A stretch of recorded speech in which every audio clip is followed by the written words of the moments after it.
Hi, Craig. Hey, Craig. Hi, Craig.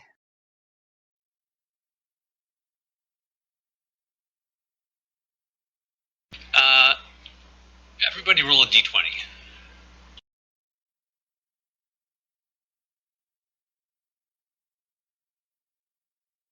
It's 3. I got a 3.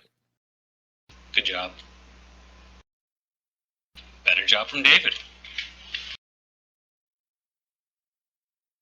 Oh, and Rob got a 2. Sorry, I thought David got the 2. David got a 16. You weren't kidding. So just below an ad offering free drum lessons for 10 gold a night, you all saw a help wanted ad. This ad is asking for adventurers looking to earn some fast treasure, helping empty a long dead wizard's vault. Oh, those sneaky wizards. Never cleaning up after themselves, always trapping the bejesus out of their vaults. Indeed. There's no mention of traps in the advertisement. If it's a trap-free wizard's vault, I'll eat my hat, and that's saying something. Does Adrian have a hat? No. Gotcha. So this has already happened once before. He used to have a hat? Yes.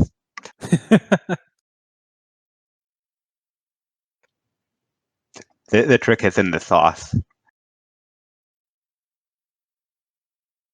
Hat sauce, everybody's favorite.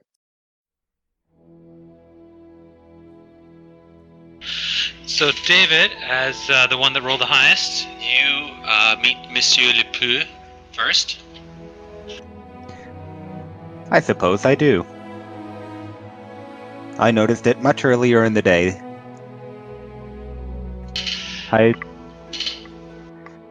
Hefting my backpack, after having made it back from the deserts of the Badlands, and it having been, I assume, about a year. Or half a year? What's the timeline looking like here? Sure. Well, the point is...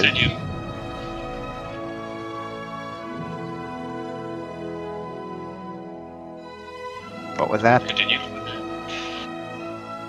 Well, the point is, it's been long enough that Edrin is off for another adventure. Upon spotting this ad, he goes and makes his inquiries. Yes, come on in. Are you the adventurer that will help me? I very well may be that man. How can I help you? Well, we will wait for all the others to arrive, but then I will teleport us to the vault, and we will empty out the golden rounded treasure. Okay. If I may ask, how did you find this vault? That is not important. I did not come up with that. Fair enough. I researched in the library. And you're quite sure this wizard is dead? Yes, long dead. Excellent. This is the sort of adventuring I can get behind. As minor details to discuss, as I did all the work, collecting everything, all the information, and as you will stay behind me while I enter into this vault, you will get 1/100th of this treasure. 1/100th of these treasure? That is madness! 5% is a standard cut, and that's not a good cut at that. Make a persuasion roll. Okie dokie. So that's going to be your charisma, unless you have proficiency with persuasion. It gives me a +3 proficiency. How do I factor that in? Is it just charisma plus proficiency? What's your charisma modifier? Charisma is 12, so +1 modifier there, and proficiency is +3. Are you proficient with persuasion? Yes. Okay.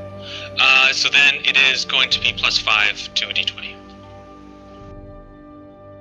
+5? Yeah. So, sorry, plus. Yeah, you're +2 for charisma, +3 for Oh, for I thought it strength. was only +1 to charisma, because it Oh, okay. was charisma 12.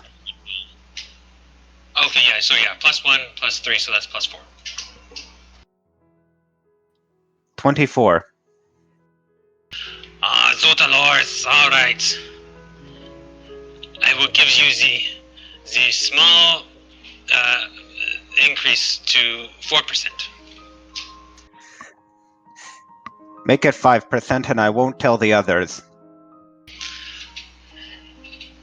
Okay. But if they catch on, I will reduce it.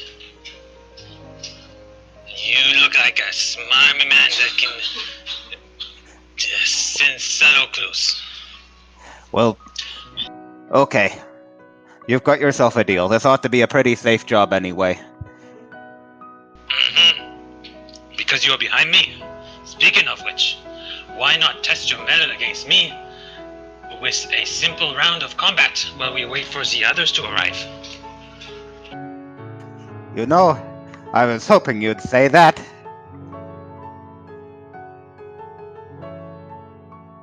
Edrin. Let me see, 2 longswords. Man, I really should have read this a little better before I started. Yes. Edrin pulls out his longswords from his back, making this wonderful sort of swinging sound. Roll for initiative. Oh shit! Wow, good job. Womp, womp, womp. Dang it, come on, get out of here, sword. So Monsieur Lepoux has a shield and a sword, and he's going to strike you with a sword. Okay.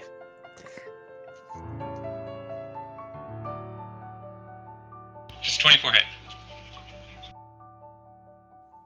Solid. Do I need to roll anything to dodge or defend? No. You take 6 damage. It's your Okay. turn.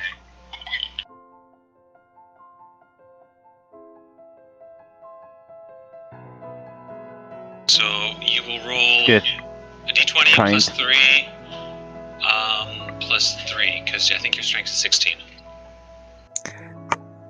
Yeah, it is. And the longswords have, I'm going to try Yeah, there for will the be plus. the 1d8 plus 4 slashing attack. Yeah. So yeah. I believe I wrote out to hit as well. I think you're plus 7. Okay. So I got a crit. Do not plan for And that. so Edrin finally gets his sword loose and just takes a massive slashing hit here. Really Just going for it with gusto. as a fighter, you get an extra attack, and you can also attack with your other sword as a bonus action. Cool. Okay, so that was supposed to be plus 7, but whatever. Yeah, that's all right. I think So just so does that mean that I get the 1d8 plus 4 slashing twice, or 4 times because I got the extra hit? so roll 2 more attacks with plus 7.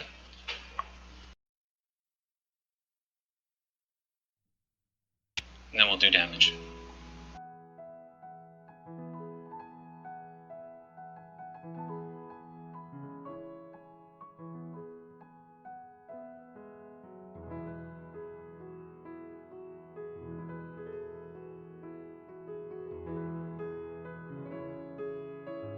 I would like to point out for the record that there's a pirouette in here. What? I would like to point out for the record that as Edrin is swinging the final, going for the third strike here, there's a pirouette. He spins around on one foot and really just hammers it home. It's as much about the elegance and beauty of the thing as it is about actually doing damage. You need Of to have course. style. So as you swing around, you swing. The first hit is very, very effective. It gets a nook right in Audrey's armor, or Lepu's armor. The second one, not so good. Just a little bit focused on style. So there's a glancing blow off of his full plate. Third one, you put a lot more effort into, get a 19, and he blocks that with a shield.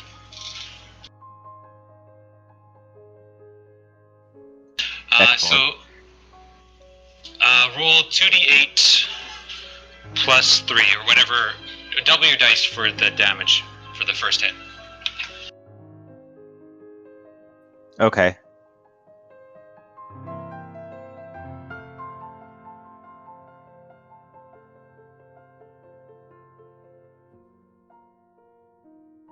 Ah, you got me! Such a very famous attack there. You would, but notice that the next two shots were glancing blows because of my mighty armor. It would.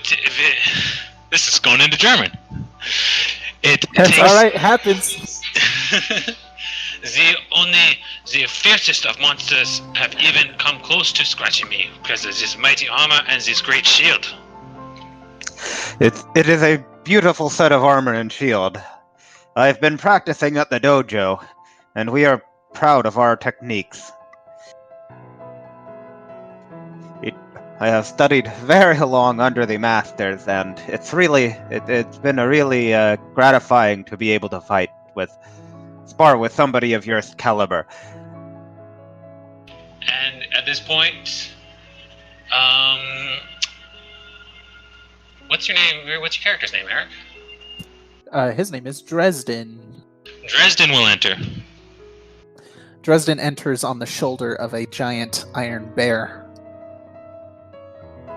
He is a very young half-elf boy.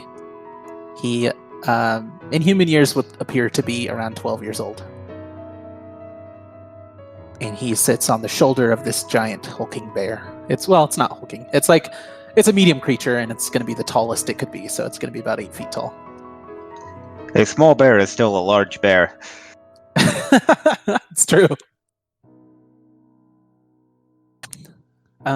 He's just a half-elven boy riding on the shoulder of a bear, walking into this establishment.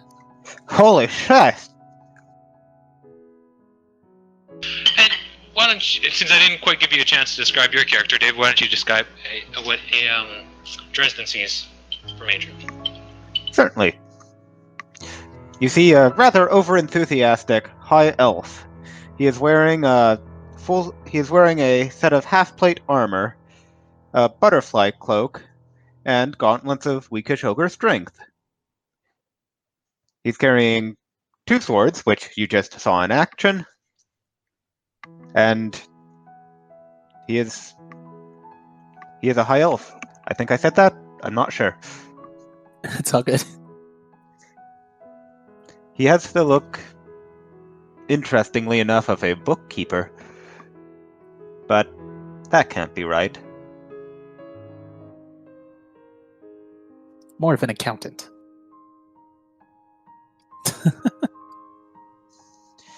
You'll hold me to account on that one, I see.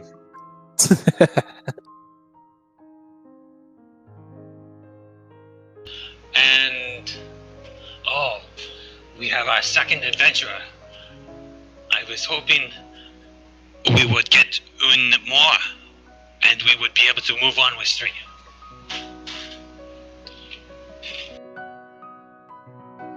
Well, my bear. That's 3. Can he carry so?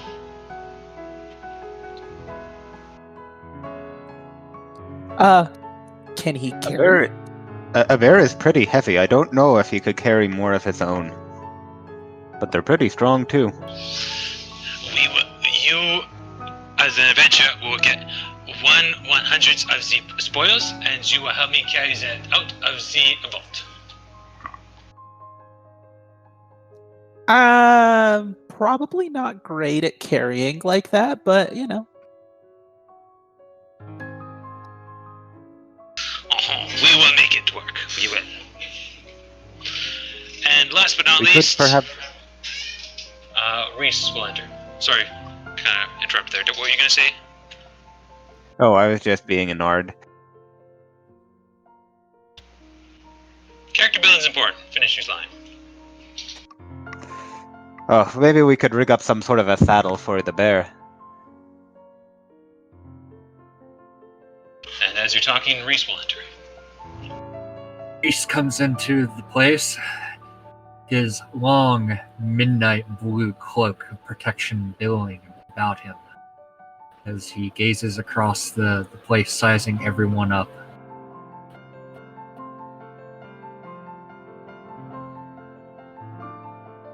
Oh? There is a third adventurer. The 12 of us, or 4 of us with me, will teleport to the, and we will each get 1% of the plunder from the vault. Sounds intriguing. I'm looking forward to it. Shall we teleport on, then? There's no sense in wasting time here. Oh, good plan. Un momento. And he will pull Reese to the side and say, Monsieur, watch my back. I think this newt fellow is going to stab me so he can have all the treasure to himself. He looks like he would watch me die and let me die so that you guys could have all the treasure.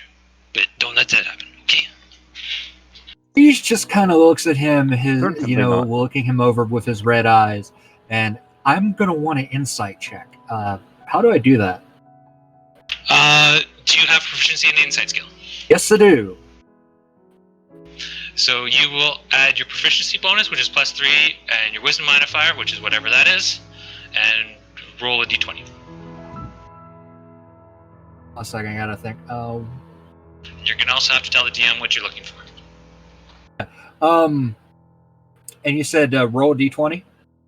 Yes, and add your proficiency bonus and your wisdom modifier. Well, give me a second. I'm gonna type this in. I'm gonna try to anyway.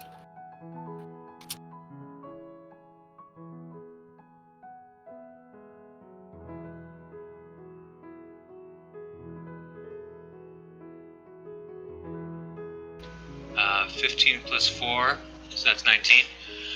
You just want to confirm that your wisdom modifier is +1? Yeah. Okay, yeah. Reese just wants to know if is he being truthful with him, or is he trying to set him up against the other members of the group?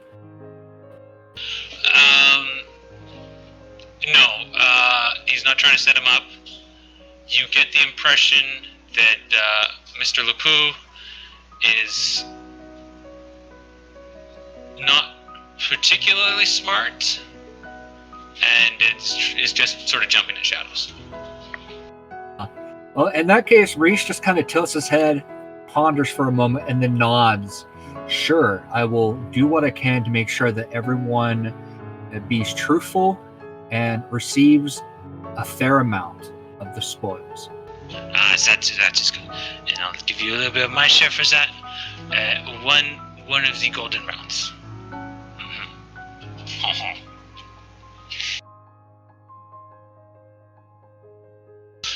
And Mr. Lapou will usher you all into a small area around him, and he will take out a frog's leg that has been altered with arcane sigils, and he will start chewing on it.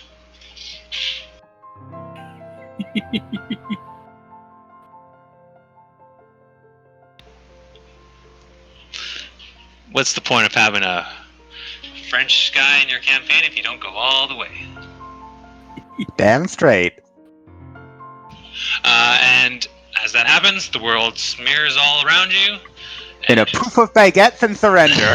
Yes. You are inside an entryway, a massive, like the wall of this place is 10 feet thick. Behind you is a forest outside, and you're standing in a doorway. Ahead of you is an entry hall that has started to crumble. This has the look of a place that hasn't seen life in it for quite a while. I wonder if there's any Yes. life in it. The wizard has died 300 years ago. So there is no danger.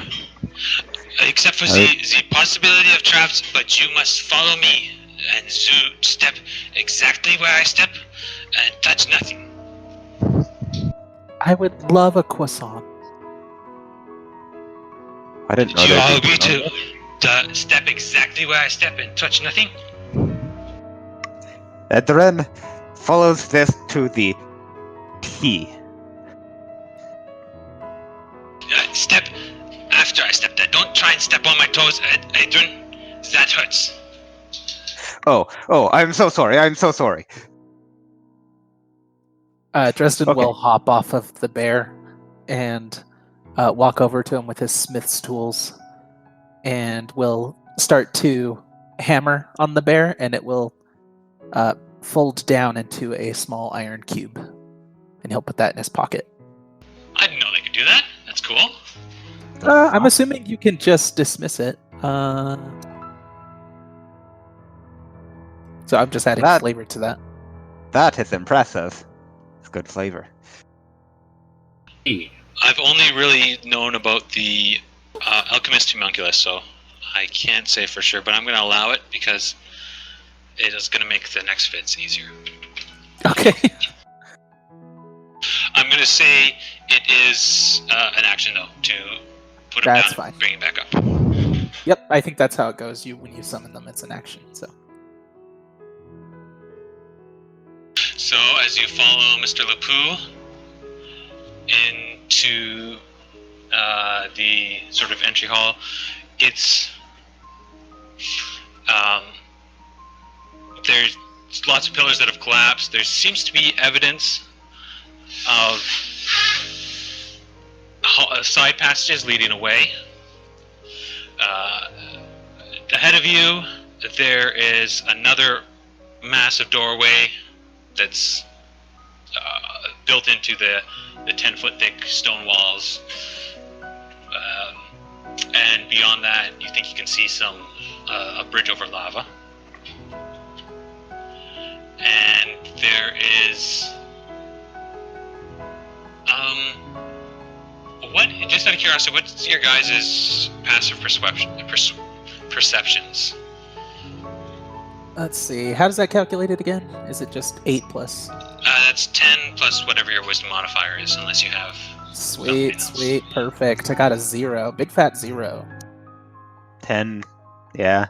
It would be 10. So 11. And do any of you have? Actually, let me double check that because I think I'm wrong. Oh yeah, you're right. Proficiency. Just check to so- see if you have proficiency with perception. Yes. So I would have a 13. Okay. There's also a large iron statue with these bright silvery lines of adamantium reinforcing this It's a iron. column. Eric gets inspiration. Oh my god. Yay! That was so difficult. Nobody could have ever seen it. So this it's massive and very marshmallowy almost. Like it's the arms and the torso is just padded and very thick. Very Baymax. Yes, yeah, something like that. Like you took a regular sized golem and then covered him in iron and adamantine. Dresden looks obviously excited by this sight.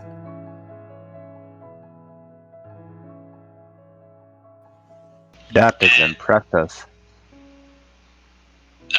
Mr. Lepoux is walking normally into the room. The golem is clearly inactive. Sorry, Rob, what was Reese's passive perception? Does he have proficiency in that or anything? Okay, so I might have calculated this wrong because my class is a bard, I think it 5th level bard. I think it like tweaks some of my skills because it's like with wisdom, modifier I have a +1, but I have it written down here that my passive perception is 12.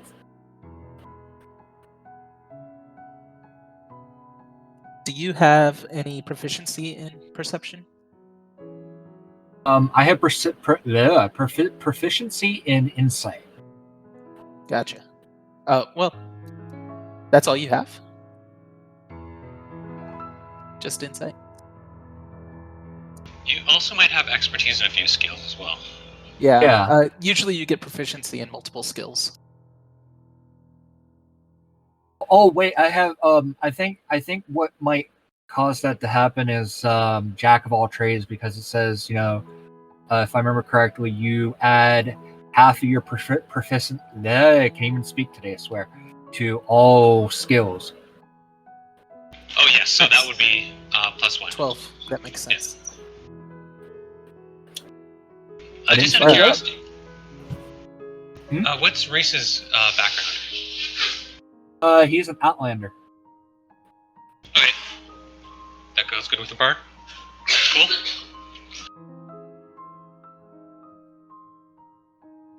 All right.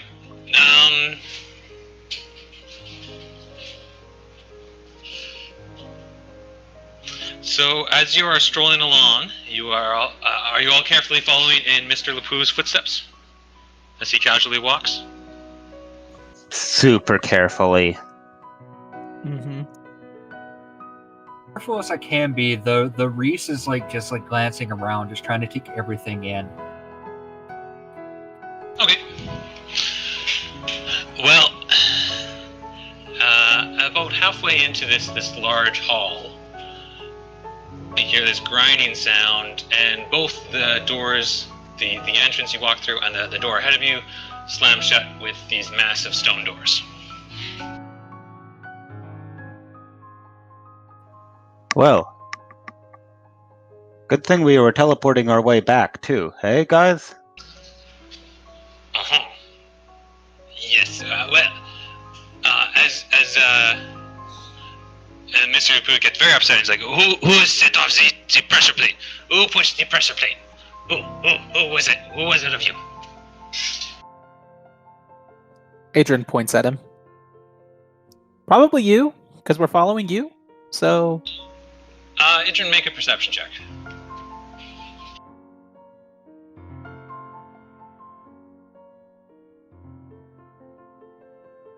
And while this is going on, the golem starts to slowly light up.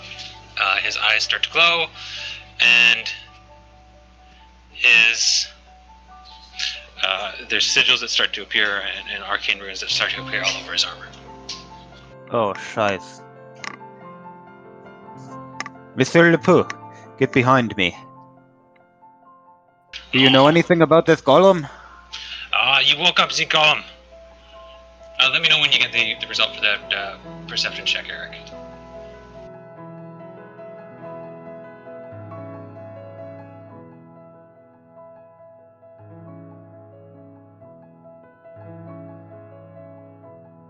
Eric, you okay? Sorry, one more time? What'd you say? Just let me know when you get the result for that perception check. Gotcha. Sorry. I was I'm still putting this character together. Just in time for us to take them apart. Right. Okay, let me see what that comes out to.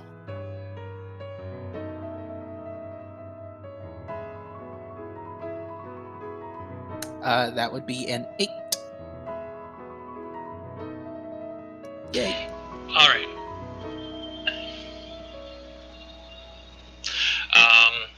So you don't notice the thing, but that's all right. It wasn't that big of a deal. Mr. Lapou is going to start walking over to the golem and stay behind me. I will take care of the beast, and we will get back on our way. Okay. And he will approach the golem.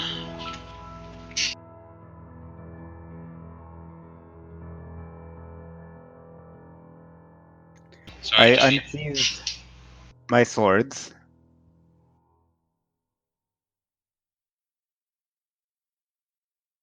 Pardon me? I unsheathe my swords just in case this doesn't work. Reese will grasp the handle of his +1 rapier.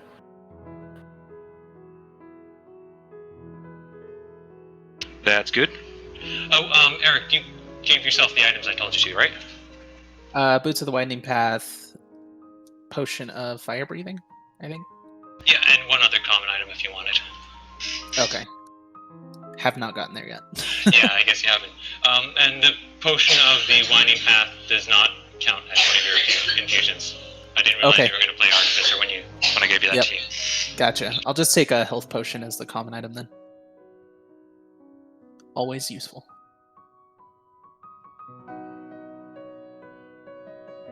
Sorry, that was the wrong thing to copy.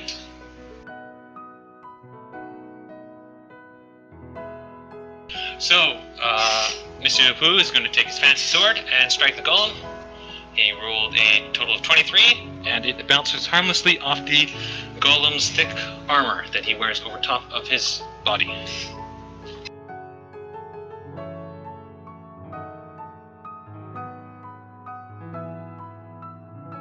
Oh dear. And in response, the golem will make 2 attacks. Oh, great.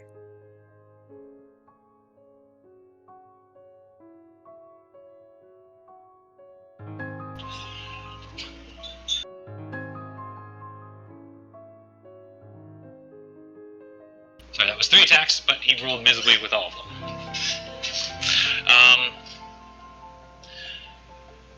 The room you guys are...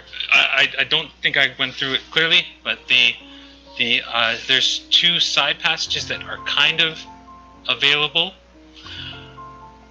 Everything else is blocked off. There's one that has a sort of a large block in front of one of the side, just behind one of the side doors that looks like you could climb over. And the other one that's open looks like there's a drop-off. And those were not sealed when... We don't know who set off the trap, but it was Mr. Lapou.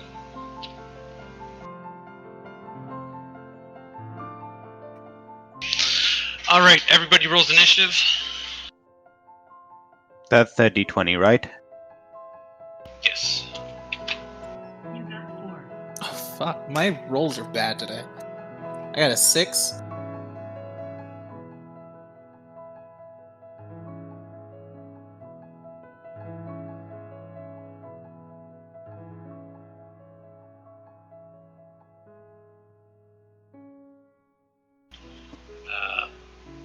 Rob got a 12, and David got a 9.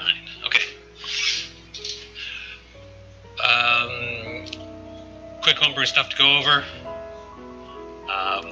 We'll be copying Eric's method of initiative, which is blocks of initiative. You guys just go all at the same time if you want to. I will be copying Mercer's potions are a bonus action. And I will be copying Cameron Lauder's. If I forget a rule, it's a homebrew.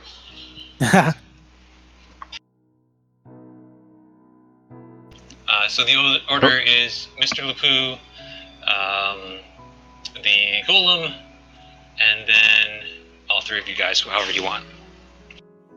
Okay. Okay, so the golems just attacked Mr. Lapu. Yes. And Mr. Okay. Lapu will respond.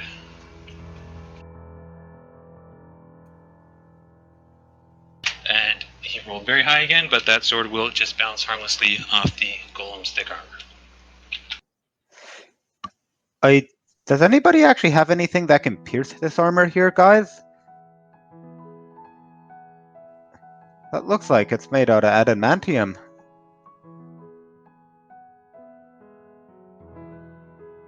I've never messed with adamantium. I don't know anything about it. Fair enough. Or wait. Maybe I can make a history check on that?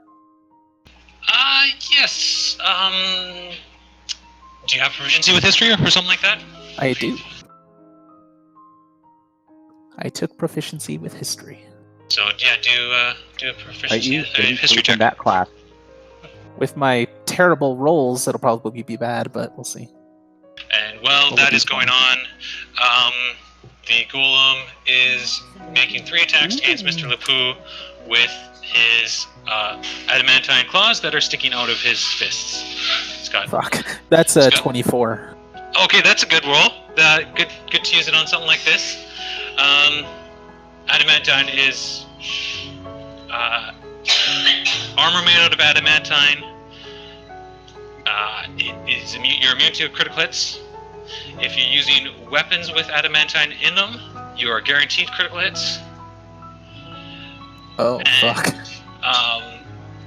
One other thing to note that you can see, this armor is very thick.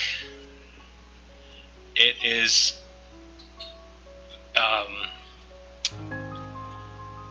if you had to put a number on this armor, it would be 30. It is almost impossible to damage to get anything through.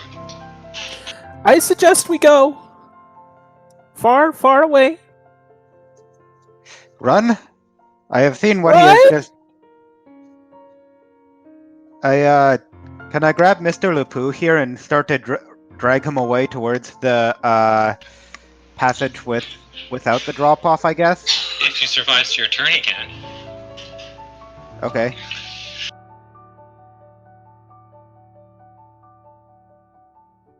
Now the golem's rolling really well. How's Mr. Lapu doing there? Oh, the first hit was enough to kill him. Okay. Shit. Wait, Lapu is dead? Yeah, Lapu is dead. Sorry, I hope you guys didn't actually like him. I tried to make him a jerk character. I emphasize. No, I didn't get it. Sure, As the bonus action, the golem will use Mr. Lapu's dead corpse as a bloody paintbrush. God. And just smear his brains all over the ground. A little bit gets on what's your character's name? Adrian? Adrian? Yeah. Anyways, a little bit of Mr. Lapu gets on you. All right, your guys' turn. However you want. I'm Run away! Yeah, dashing for that passageway. There is 2 exits. One looks like the floor is collapsed, and the other looks like it has a large block that landed there, 9 feet up. Like in front of it? No, just behind the door. How far away in terms of feet is this door?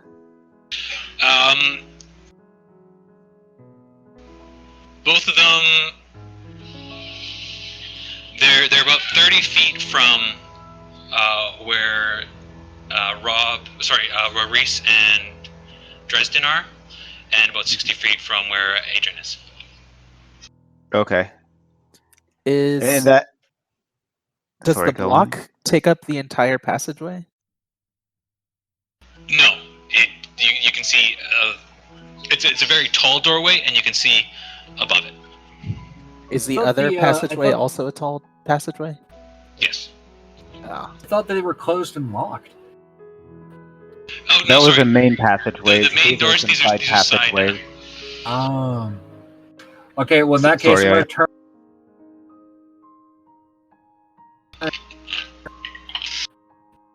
Oh, Sorry, you what was went that?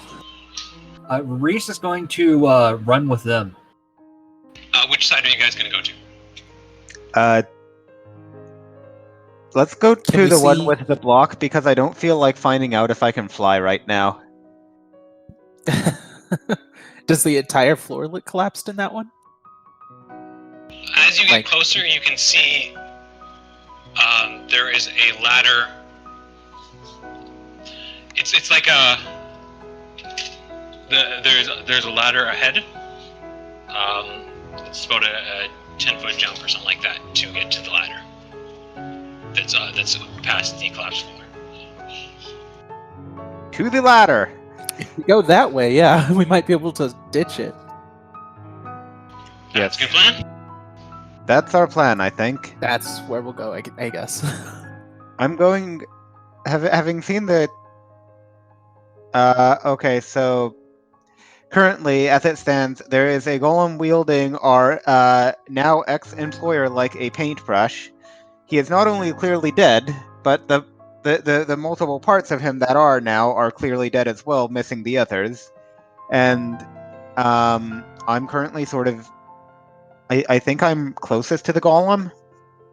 So I'm just going to turn around and book it. The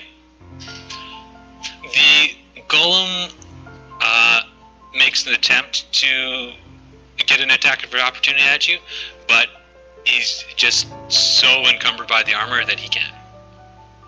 Okay. Nice. So I'll use my turn to run to that passageway, and then I guess I'll use my action to try to jump.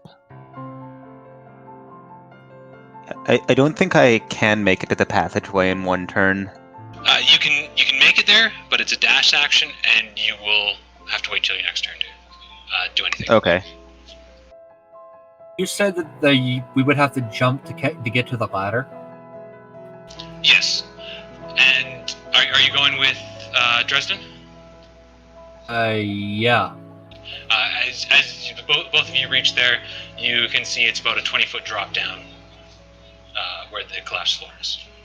I think I have proficiency in athletics. Dresden does not. Will that be a D20 plus the skill thing? So athletics is strength, so it's your proficiency. Do you have expertise in anything, just out of curiosity? Yeah, my expertise is in insight and persuasion. Okay. But you have a sudden insight as you're plummeting towards the floor. This was a mistake. Yes. Um, So it's going to be just a +3 plus your strength modifier and a d20. Alright, give me one moment. I need to.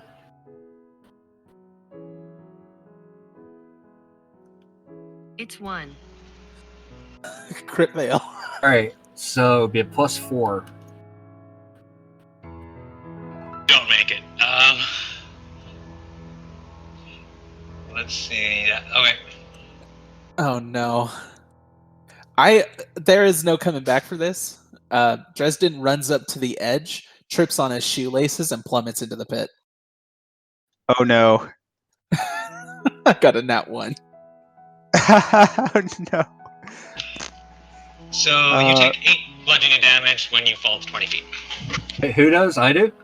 I did. Dresden. You rolled a natural 1.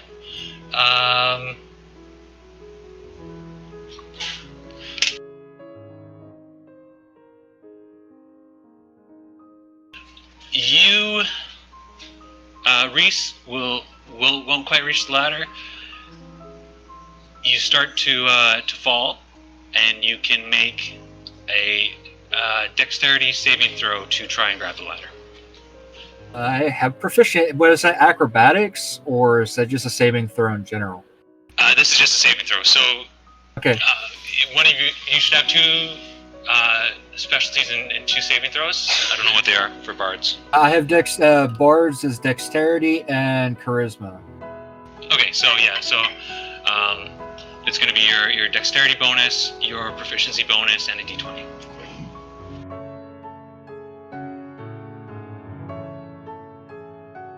That'd be a +5. So what? D20 +5. Yep, Sorry for all the questions. that's all right. It's all good.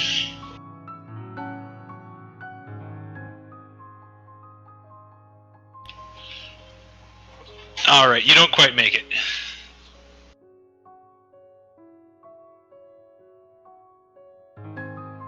What I take? How much damage? You take 7 damage. So I'm down to 30 HP. That's good to know. And Adrian, top of the round, it goes to the Golem. And he moves... Sorry, 31. Okay. He moves 15 feet towards you guys. Oh, good. At least it's slow. It is slowed indeed.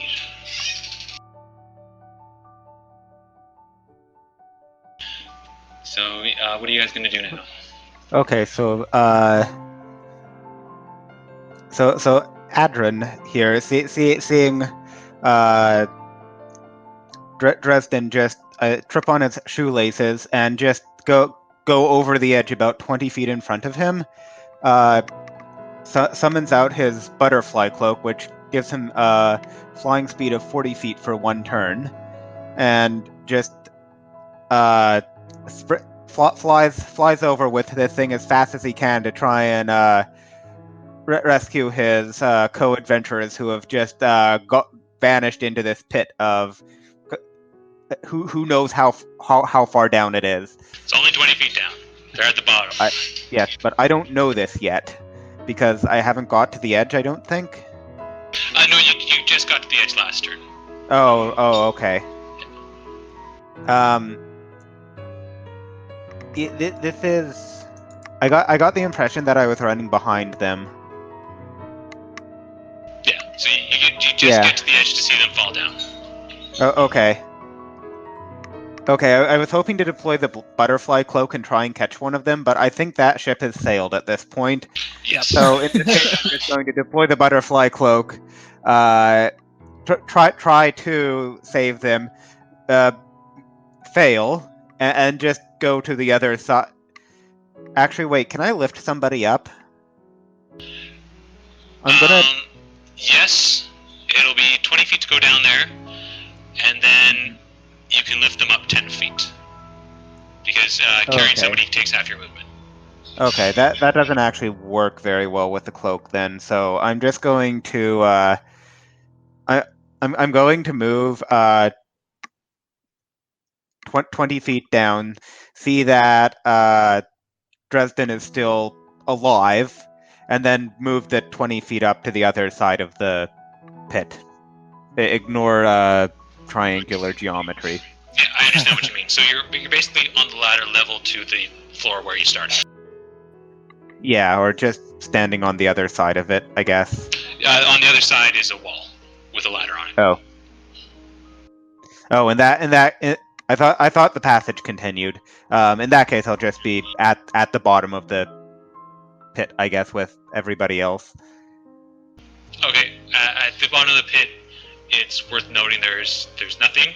There is some long dead food that has turned into dirt, 4 empty walls, and a very ambitious potato that is thriving in the darkness. And then the ladder going up. So the ladder just goes up to nothing? You're at the bottom of the pit, the ladder is going up to rooms above you. Oh, okay. In that case, yes, I'm on the ladder. It is a reasonable thing to wind up on the ladder on the other side. Yeah. The golem is now 30 feet away from you guys. What are you guys gonna do? popping up and running to the ladder. You were knocked prone, so that's Half 15 movement. feet to get up, Yep. and then 15 feet off the ladder. Yep. Which is good because Reese. I'm 20 feet up the ladder and blocking it now. Is Reese prone as well? No, Reese did a bit better because he didn't roll a natural one, so he landed on your feet. But you can move 30 feet up the ladder if you want. You probably I'm would gonna have go. made it there I'm gonna before him. climb as fast as I can up that ladder. I climb. Actually, no, I've used up all my actions for this turn. I have a question. Go for it. Like, what is the space between the side that we're on climbing up the ladder versus the other side where the golem is coming closer to us? The other side where the door that you entered was. Like, what's the space between? Like, what's the space of the chasm? That's The about edge 10 to the feet. ladder. It's about 10 feet. Okay. I want to keep that in mind. Yep.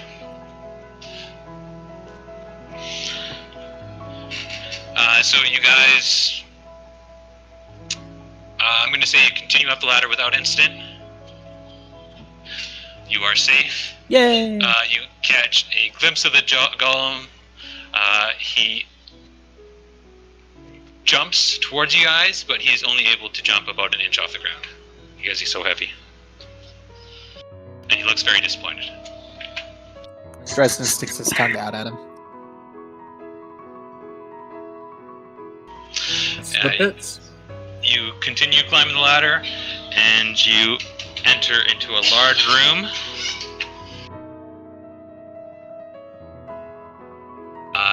There is scraps of furniture and cloth, a half-eaten pillow, and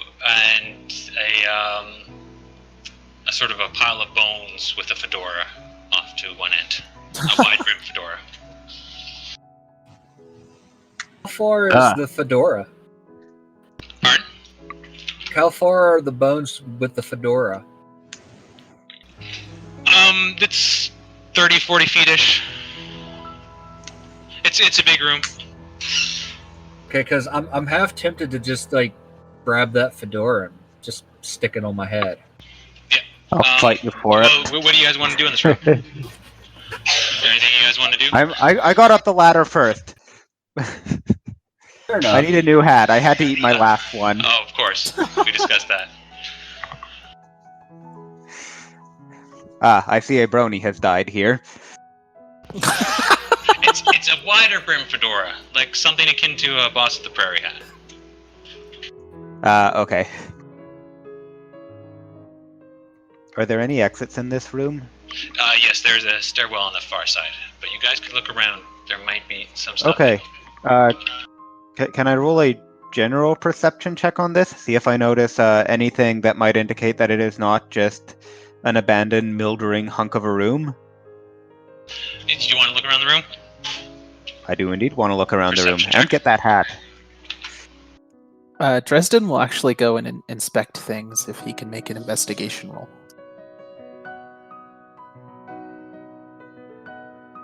That's a 1d20, right? Yes.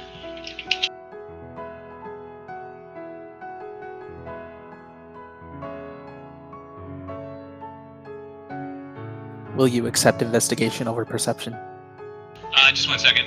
I'm looking Okay. up something else, then I'll get an answer to you. Sorry. Gotcha.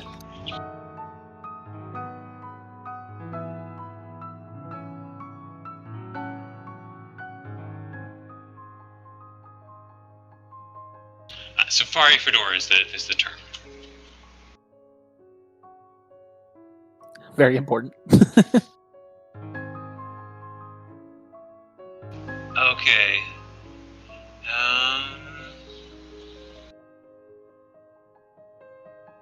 Fetching.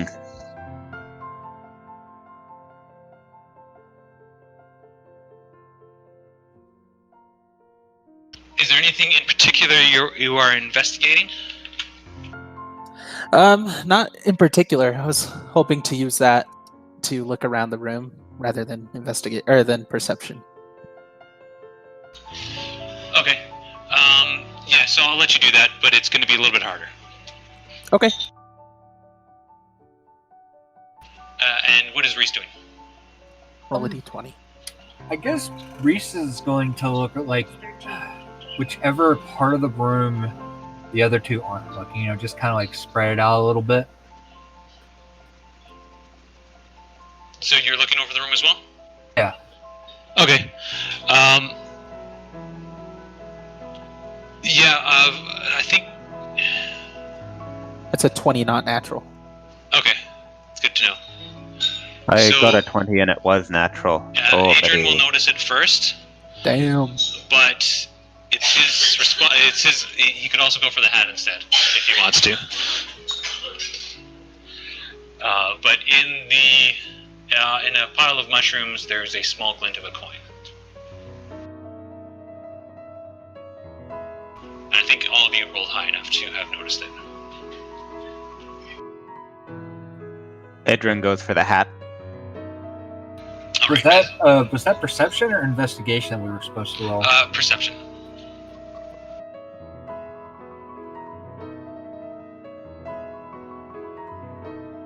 Wait, is it a clean hat? Is it like a ready-to-wear hat, or has it seen, say, bodily fluids? No bodily fluids. Yay. It has been worn. Like, it's an adventurer's hat. So it's a little nothing. bit beaten, and a little bit dirty, but it's a good hat. I'm in. Okay, Reese doesn't notice the coin, but Dresden does. He will notice the coin as soon as Dresden goes and knocks all the mushrooms out of the way and picks up the coin and says, "Oh, a coin!" Ooh, what'd you find? You found a What'd I coin. Is it what kind of coin? On one side, it's just a sort of grayish metal, dull gray metal. Okay.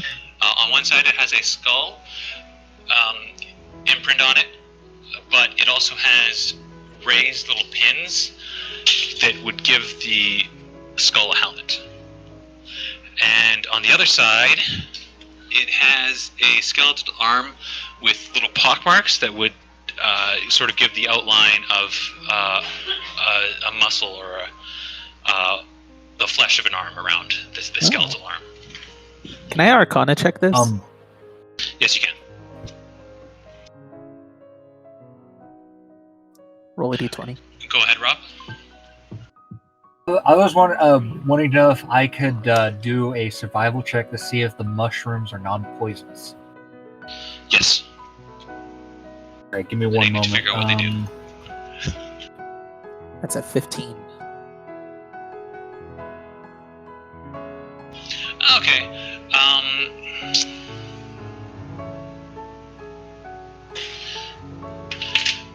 You know it contains 2 magics, necromancy spells in it, Ooh. and you can cast it. I forget what I said it was. You can cast it as a bonus action. You do not know what the 2 necromancy spells are, Okay. but you can feel the pull of the coin to cast one of the 2 spells. Ooh. With that rule, you also know that one of them is a first level, one of them is a second level. You don't know which one is which. Dresden will hold up the coin. This thing's got some magic in it. Anybody want Ooh. Hey, does my hat have any magic in it? Well, when you get to there, you also see a few other items. You see an elaborate crossbow, a whip, and a book on top of both of them. it? Ooh. Dresden will. I wrote an. Oh, sorry. Oh, go ahead. Being to interrupt. All good. Go ahead. You rolled a 19 for your survival check.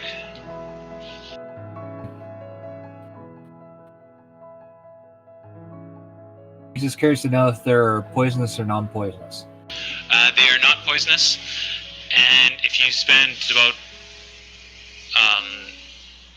a minute eating them, you will get.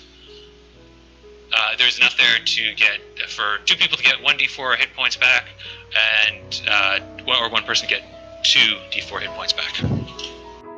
I want to harvest the mushrooms if possible. Yeah, you can do that with that survival check. Okay. What is the amount of mushrooms are there? So you there's enough that you could eat them all, and you get 2d4, or you could share them with somebody else, and you would both get 1d4. All right. I will keep them in mind. You never know when mushrooms, can come in handy. Plus, mushroom stew. Yeah. Haha. You won't get the healing right away. You'll get it over like a minute. It takes a minute for you to get the health. Dresden is offering up the coin to anybody who might want it. He's more interested in that crossbow. Hey guys, I found a crossbow and a whip and stuff over here. And Check it out. Do you read the book? I totally read the book. Nice. Just 1 second. I just got to bring that up. And change the music. This was like the best dungeon ever. Reese, do you like casting spells? It's like the ancient the ancient sound system. Like it's the one spell in this place that's still functioning flawlessly. Uh-huh. Reese comes over closer to see what you found. Dresden will hand over the coin to you. Yeah, I'm not much of a bowman. You want it? Ooh. I like bows. What type of bow is it? A crossbow, I think. It is a hand crossbow. Oh, I have proficiency with that. As opposed to a foot crossbow? Dresden will hand over the crossbow to Reese then. I'm better with my axe anyways. It fires special rounds. It has spots for 6 rounds in it. And there are currently only 3 loaded though. But based on what you can see, it does not look like it...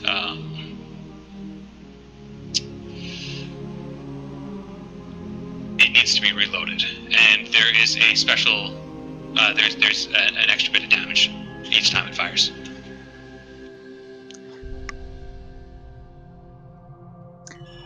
I don my David. hat. David, yes, you took the hat.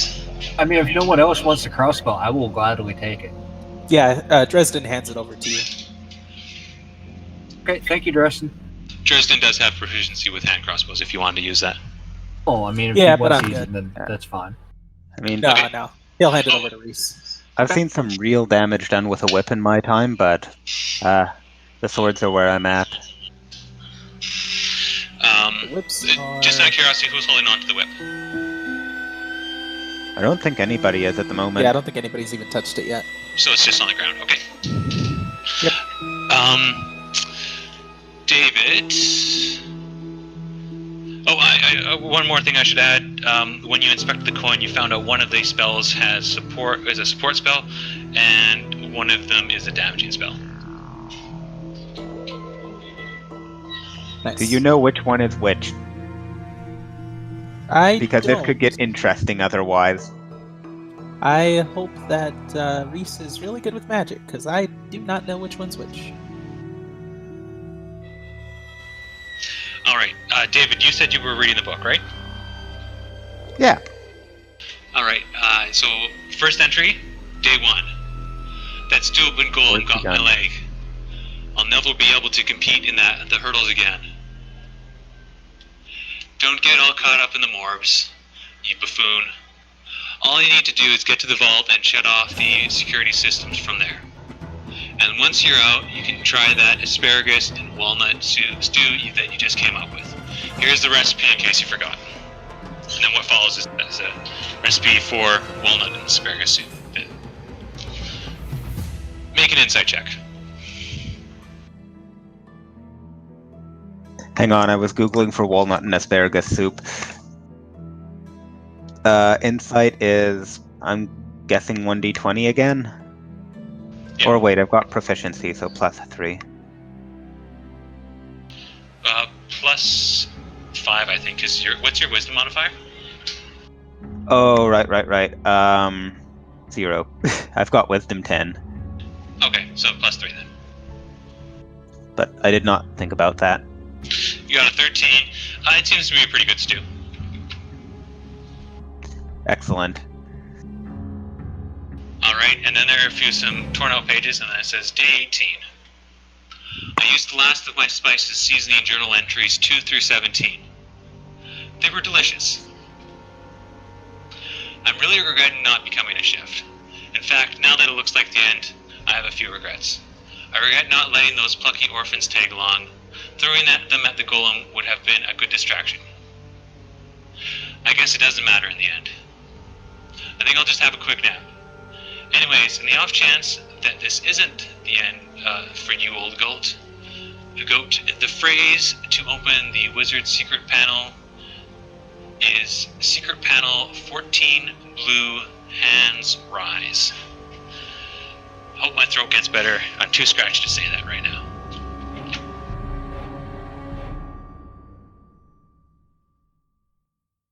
Secret panel, hands blue, rise. Okay. Sorry, that was secret panel 14 blue hands rise. Do you tell that to everyone else, or do you keep that to yourself? I'm You also gonna said tell. the secret I'm gonna tell panel the was in the world. room. Hey guys, apparently there's some secret panel around, and the password is 14 blue hands rise. All right, can I get strength saving throws from everyone? Oh, Can great. you give me a minute?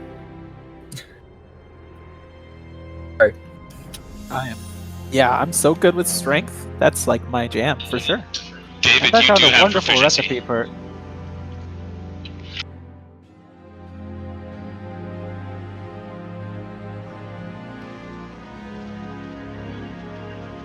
Thank you. It's actually going to be plus 6, so that's 18. 14 for Dresden. Okay, and then I'm just gonna 13 reroll. for, no, that's all right. It's Okay. I see the number. And then Can do 13 math. for Reese.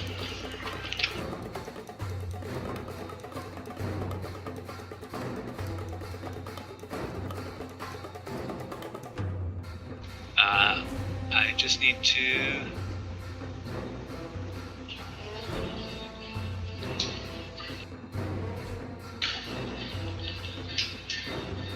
As this is happening, the pile of bones slowly gets back up. Of course it does. All the items that you have taken from it start to get pulled towards it. David Does this include or exclude the coin? does not include the coin. That's not his item. Okay. You managed to hold on to your hat, David. My hat. That it was trying to steal back. He does collect the whip and the crossbow back, though. And Well, I'm everybody glad we roll kept the initiative. important things away from him. He kind of looks at you guys, and his jaw creaks as he gives you a lopsided smile. Hello. You have an excellent recipe for asparagus walnut stew. It needs some bones for stock! Hell yeah. Oh, I need to roll too. We're rolling for initiative. Did I read that Yeah. right? Did I get 21 for initiative? Nice. Yeah. Nice.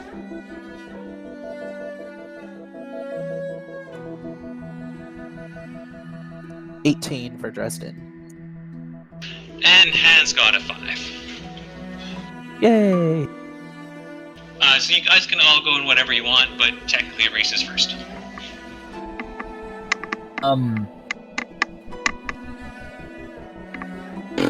I want to cast a spell, but I'm not entirely sure how to do so.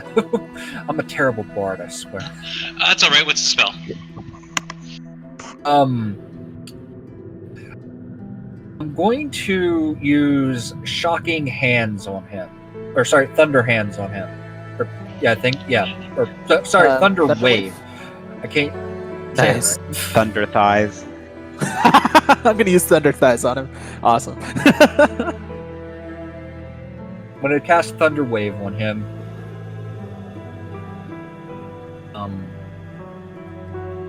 So Does it save? that So- is a Save. save.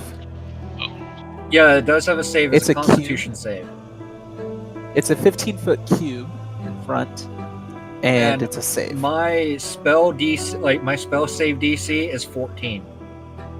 Okay, that's good to know. Just so you know, that'll probably hit David as well, or hit Adrian. And is your character standing there, Eric?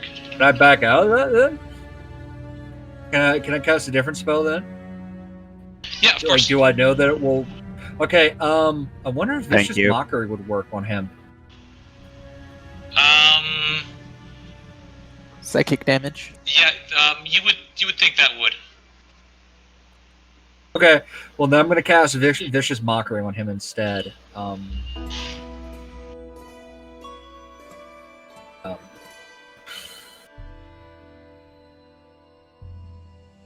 And I'm not sure what it's for, but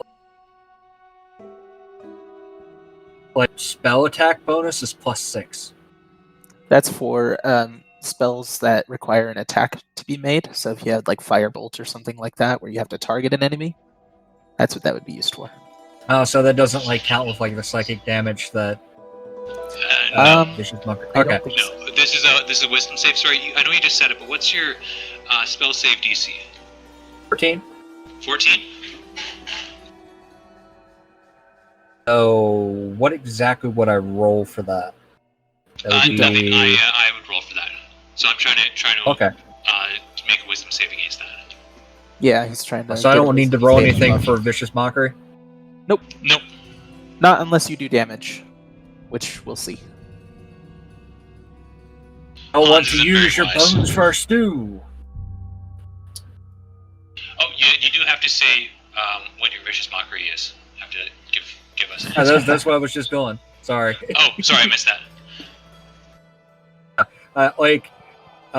Reese just kind of like leers at the quote unquote bag of bones. We all want to use your bones for a mushroom stew.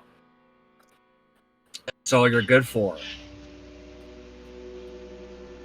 And the skeleton will just kind of shrug his shoulders. He rolled high enough that I take it didn't work. it did not work. Gotcha. He rolled a 19. Fair enough. I forget is vicious. Oh, let me double check because I always forget is vicious mockery is used with a bonus action or your normal action. It's an action, but you still have your bonus action if you want Okay. to do something with that. I'd be able to just do a normal attack with bonus action. No. I don't quite know what actions bards can do with bonus action, but if you have a spell that says as a bonus action, you could cast that if you wanted. Yeah, I will cast Healing Word on myself.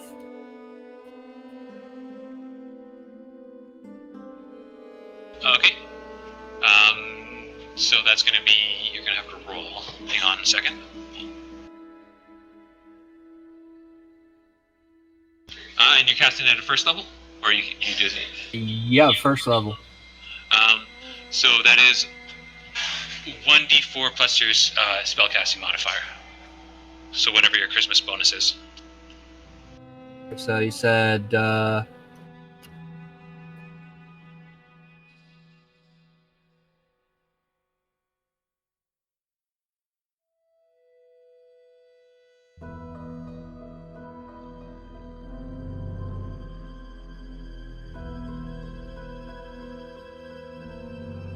And while he's getting that, got a 6.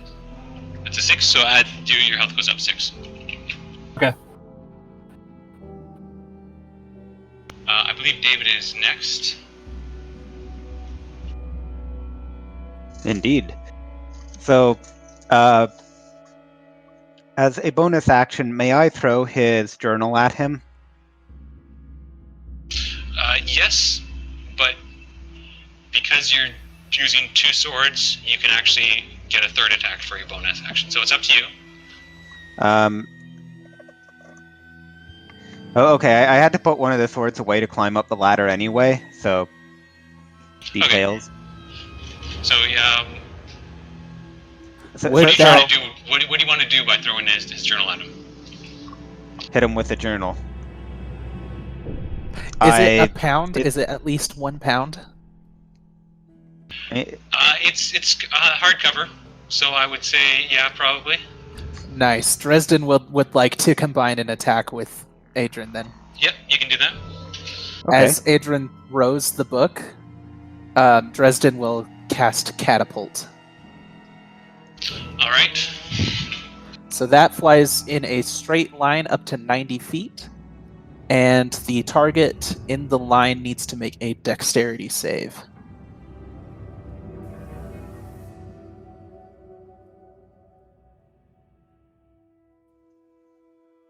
Cool. 16. Let's see, my...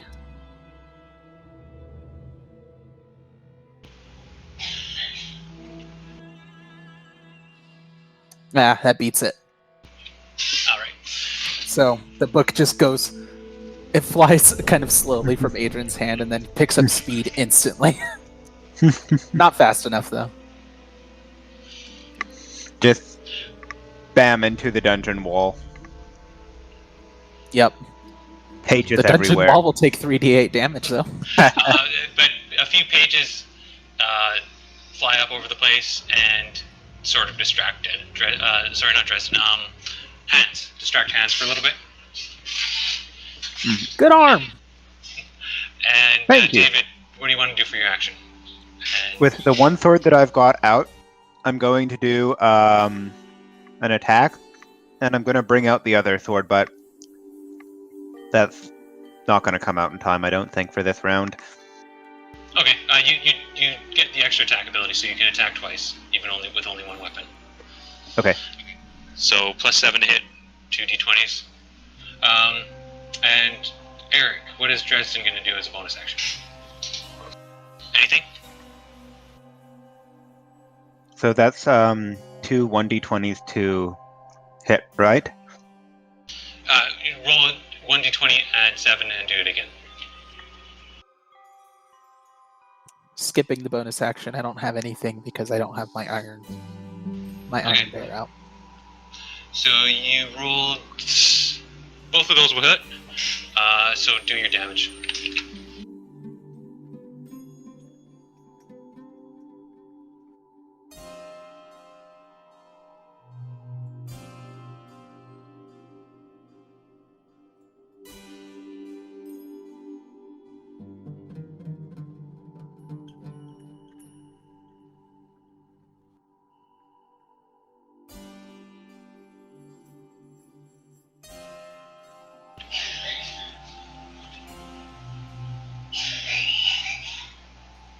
So you got a 7 and an 11. Okay. So describe your attacks, please. With his left hand, Adrian goes in and takes slashing at the legs, which hits for 7 damage. It doesn't seem to do much against the bone, but then on his second I guess, what would you call it? Return slash? He hits the skeleton in the chest for 11 points, taking out a rib. There you go. The skeleton's bones are starting to crumble. Pages flutter down around him.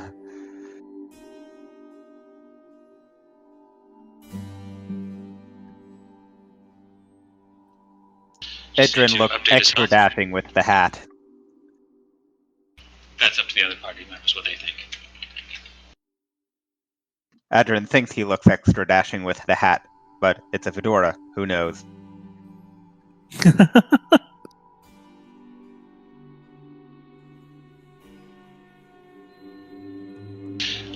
Adrian, he is going to lash out with you with his whip.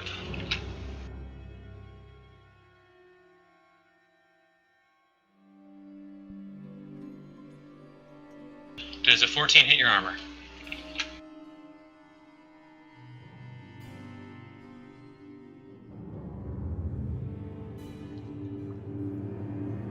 Does a 14 hit Adrian's armor?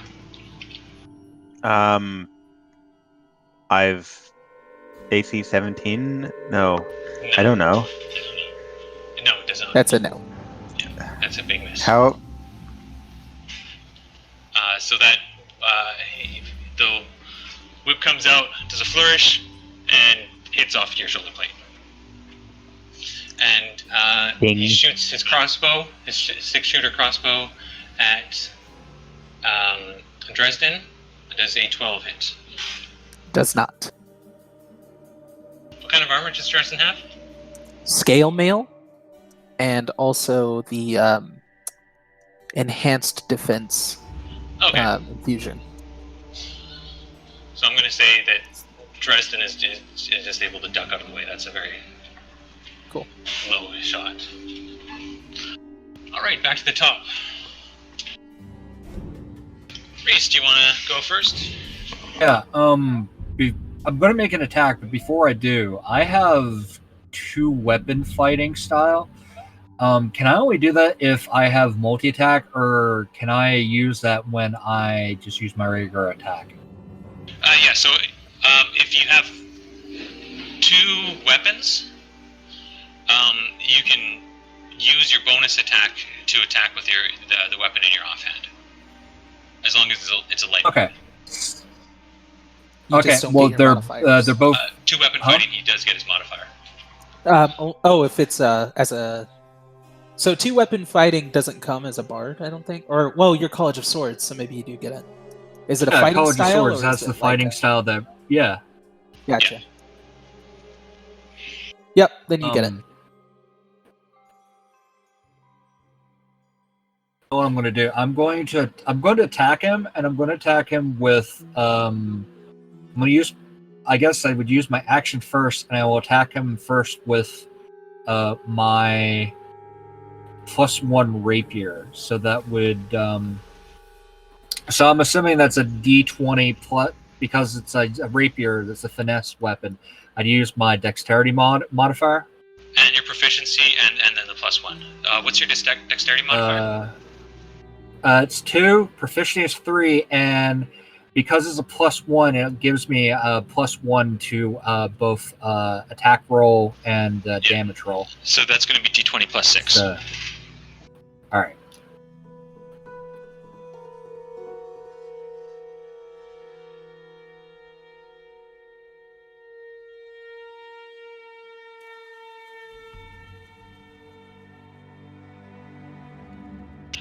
That misses, unfortunately. As College of the Swords, do you get the multi-attack option? No. I think you don't get that until level 6, maybe? I'll get that till level 6. Okay, but you can still use your bonus action to attack with your offhand. Yeah. I'm going to use my bonus action, and I'm going to attack with a dagger in my offhand. So that'd be that'd still be a D20. Is it the same thing, or? Yeah, pretty well. Yeah. Okay. Because it's a finesse weapon, and I also said you can have that as a +1 as well.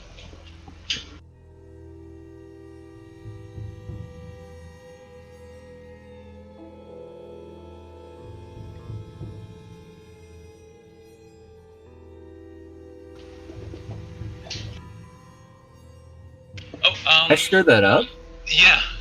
You also only rolled a d2 for the first one. So roll both Oh. of those again. Okay, sorry. No, that's alright. That happens.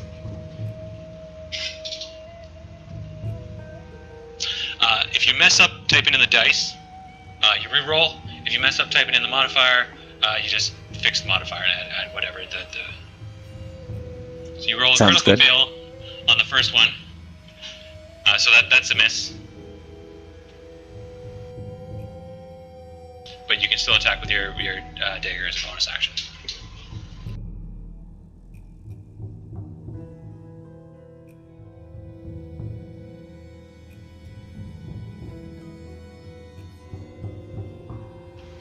That hits. That's a 19. And roll for damage. That would be a D4 plus. Is that, and that's modifier and proficiency bonus? No, just your modifier and the +1 from being a +1 weapon. Okay. So D4 All right. +1 plus 2. Alright. Or +3 or whatever it is.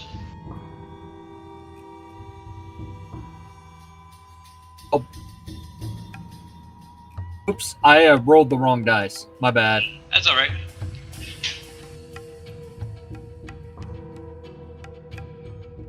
Here we go. There. Oh, that's good. So you take off. What were you aiming for? I was aiming at his jaw.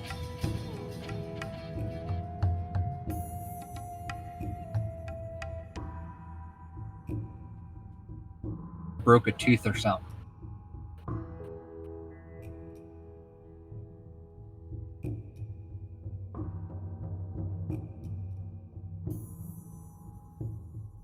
Oh no, did we lose? Sure, What were you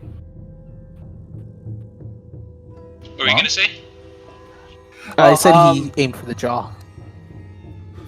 I was gonna have him aim for the jaw, but instead I'll have him aim for the collarbone. Oh, that's a bad hit. Yeah, so that breaks. The skeleton Hans is not looking so good. Alright, David, if you want to roll for attack, you can do a 3 attacks now.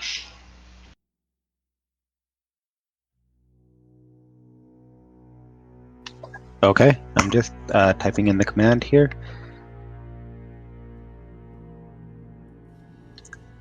And the initial one is, forgive me because I mess this up every time. It is 1d20 to hit. Yeah, it's a d20 to hit. Good.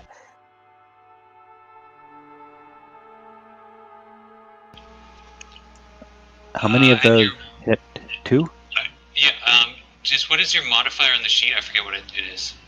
The modifier on the sheet is, it's actually +7 to hit. Right. +7 to hit.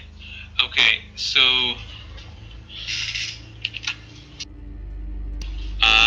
2 of those will hit.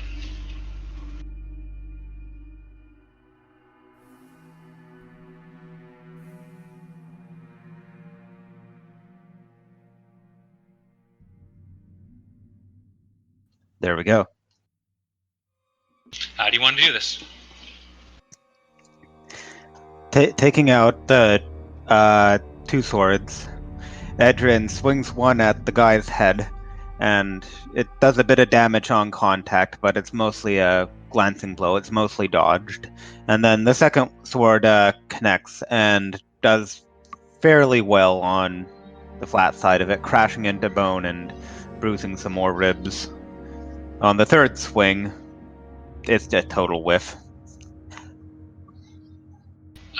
And with that, Hounds becomes a bundle of bones again.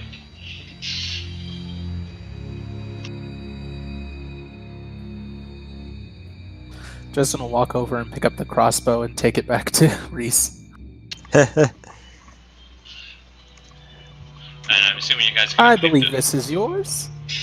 it now only has 2 shots left in it. It takes standard bolts though. No, No. not this one. Gotcha. Edrin walks over to the wall and sort of shuffles through some of the exploded book until he finds the recipe for stew again, the walnut and asparagus stew. Asparagus. I'm going to pocket this one, and he puts it in his back pocket.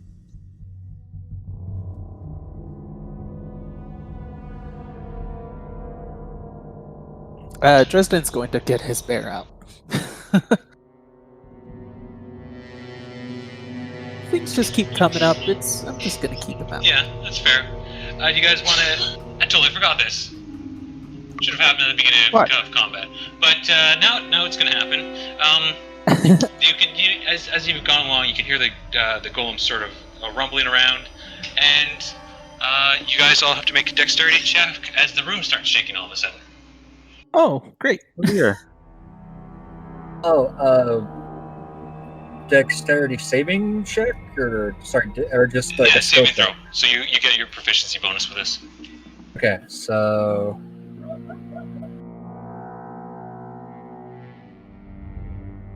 17 for Dresden. 16 for Edrin.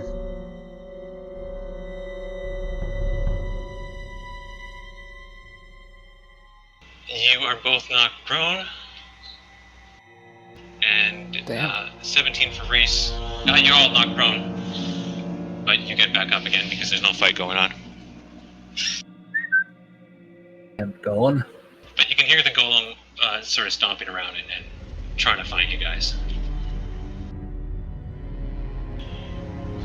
You have found all there is to find in that room that you know of. And there is a exit stairway leading up. But what don't we... Well, okay, so this thing we've got the password for, the secret panel. I'm just going to speak those words aloud and hope that the secret panel is somewhere around here. Is any of you proficient in Arcana? Yes. Make an Arcana check.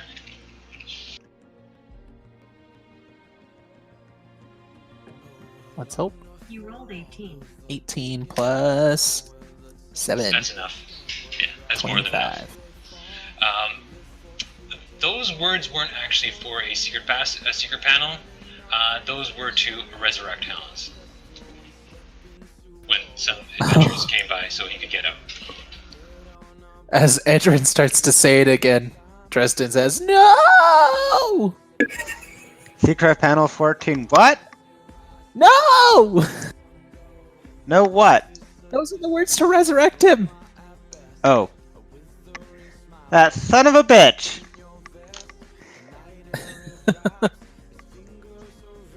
Nothing like a good DM sneaky. Pulling a sneaky on you guys. Okay, so do you guys go up the stairs, or do you do something else in the room? You can take a short rest if you want. To the stairs! Yeah, there's a golem trying to get to us. We're going to the stairs. The stairs are going up and away from the golem, right? Yes. Sorry, were you going to say something, Rob? I was just going to ask, did Dresden and how do you pronounce? Is it Adrian? Adrian? Okay. Did they grab the items that the bag of bones took back, or? Dresden make sure. Grabbed the crossbow and gave it back to you. It now has 2 shots left in it. Okay. Even though I don't have proficient, I'm gonna go ahead and grab the whip because you never know when something like that might come in handy. Okay. Before I follow the others.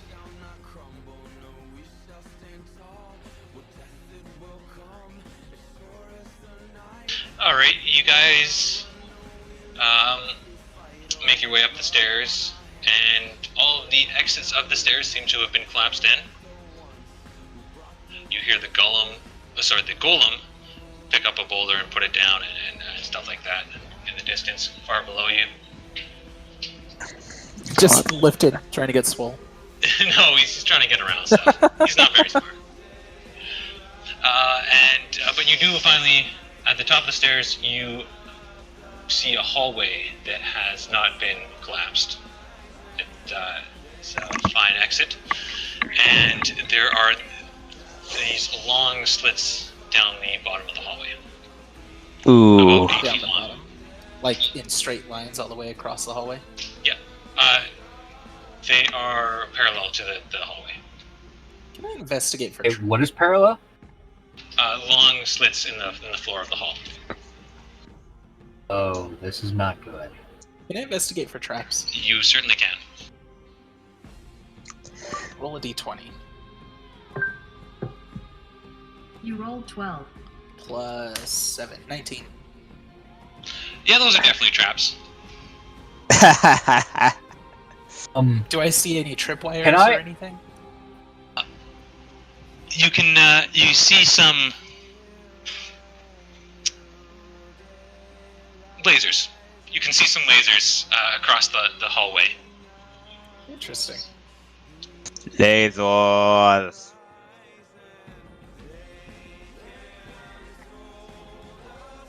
Are Are they they at the kind of traps that intervals? repeat, or are they just like one instant kind of thing? What did you roll, Eric? You rolled pretty high, right? 19. You think it's something that would, once it's triggered, it would become a hazard. Something that would come up out of the slits that would make things difficult. Mm-hmm. Is it one laser or are there several? Thin golems. There are a few lasers, sort of in Okay. crossing patterns. I don't suppose you guys could fly. I can do that twice more today. Oh. But you probably couldn't carry it. How depends how long I can carry probably one of you. How long is the passageway? The passageway's quite a ways, but the slits themselves are only 8 feet long. So I can carry one of you, if we want to use, if I want to use the cloak of flying. Dresden looks at the camera. Would somebody tell this woman to shut up? She's giving our position away. There.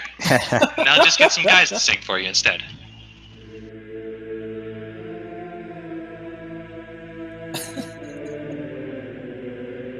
As a callback. Okay, what if we walk on the slits? That's not a good idea. If it gets Well- triggered, You see, the trigger is probably not the slit, right? no, it's Eh? those lasers there. And he'll point them out. Oh. Yeah, that's not a good idea. How far into the hallway do the lasers go? Do they only span as long as the slats go? Yeah, only as long as those. Can we walk around the lasers? You can certainly try.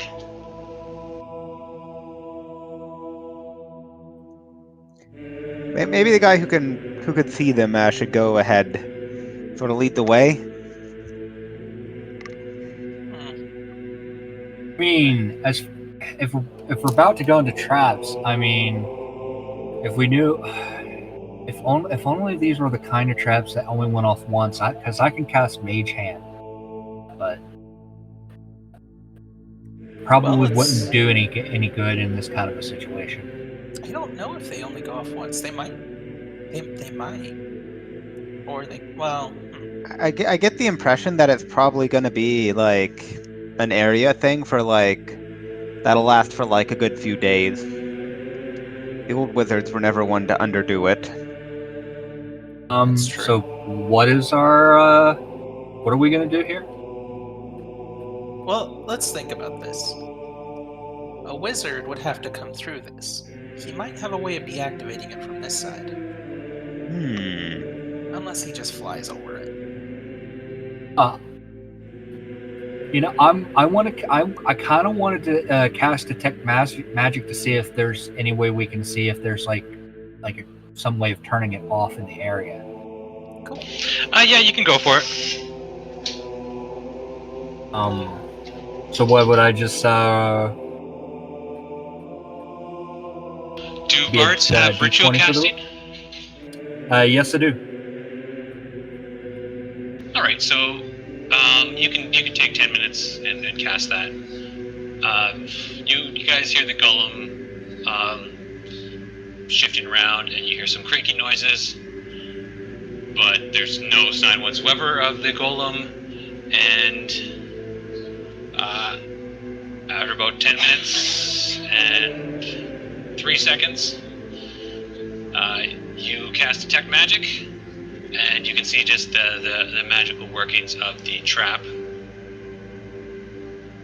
and the lasers. And you can Oh, pretty. Detect Magic is a concentration, right? And it lasts for like a minute, I think. Concentration that lasts for a minute.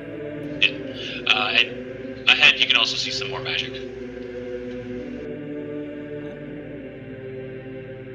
Yeah. More traps. Yeah, it just didn't really help. But at least, it was a good try. You know, the traps aren't magical in nature. There's no fire gouts or anything like that.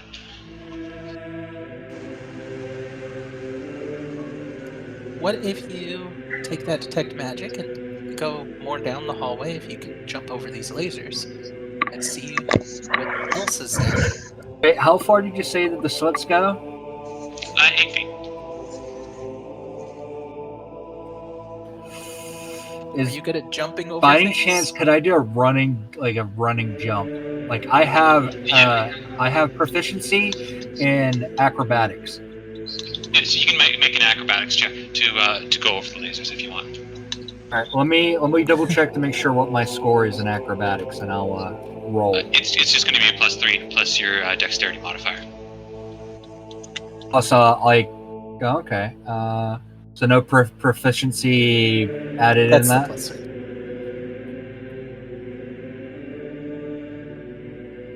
that. +3. So what is your dex That's it. modifier? My dex is 14. 14. So that's a +2, I believe. Like I said, I have proficiency with acrobatics. Yep. So- So that'll be a +5. 5. Because proficiency at level 5 is +3. I have a +5 in acrobatics. Yep. That's what you would have to make this check. What? So I just do that instead of the +2 from the dexterity modifier. Yeah. So you do d20 plus 5.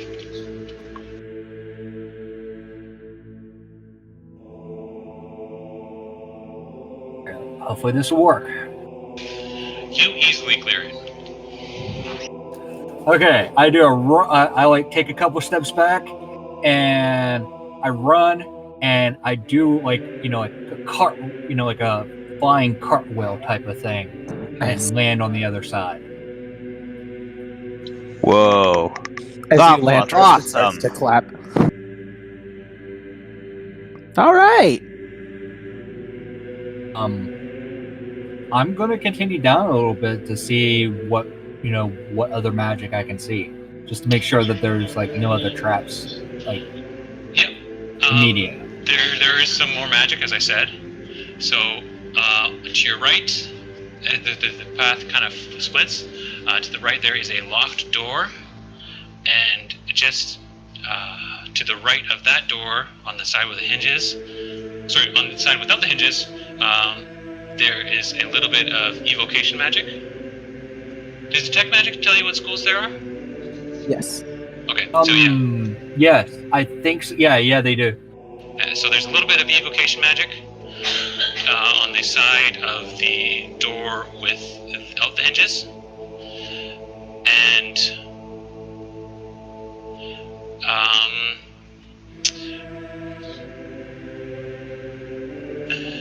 on the other side there's a long hallway with a gargoyle spout, and the gargoyle spout is evocation magic as well.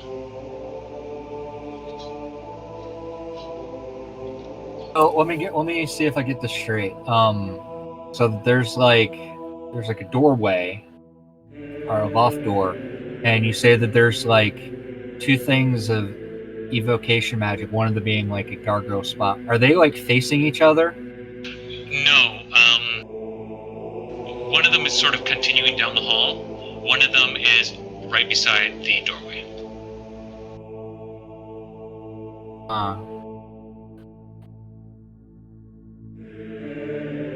Which one am I closer to? You are closer to the one that's right beside the doorway. Am I far back enough that if I tried to use Mage Hand and if something went off, would I be able to get not get hit by it, or am I like close enough? You don't know. Okay. Can I try Mage Hand, or would I have to wait to another turn? Do you guys have anything you want to do? Okay. First of all, I shout down and let them know what's going on. Sorry. Okay. Dresden looks at Adrian. Maybe my bear could throw you across. If you're not good at jumping.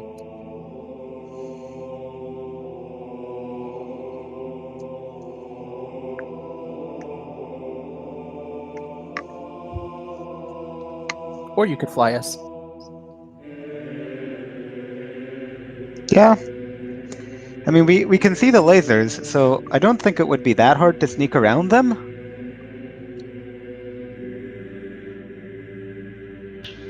If you fly, you will not set off any of the lasers. They're all across the ground. Okay. Maybe it's better if we just fly over. Take the simple option.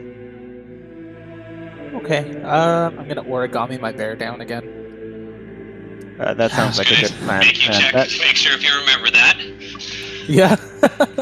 that is always quite the thing to see. Wow. You rolled a 1 on your intelligence check. You forgot your bear across the traps. Bye bye. Hasta la vista, Barry.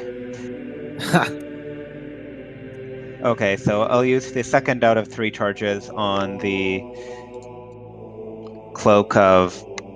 Butterfly. What is it exactly? The Cloak butterfly of... cloak. Yes, As butterfly you, cloak. That's as you it. activate the cloak, it becomes massive butterfly wings that allow you to flutter. Pretty. I look fabulous right now. And that is not up for Not the up rest for of the debate. party to decide. Yeah, I'm not going to argue.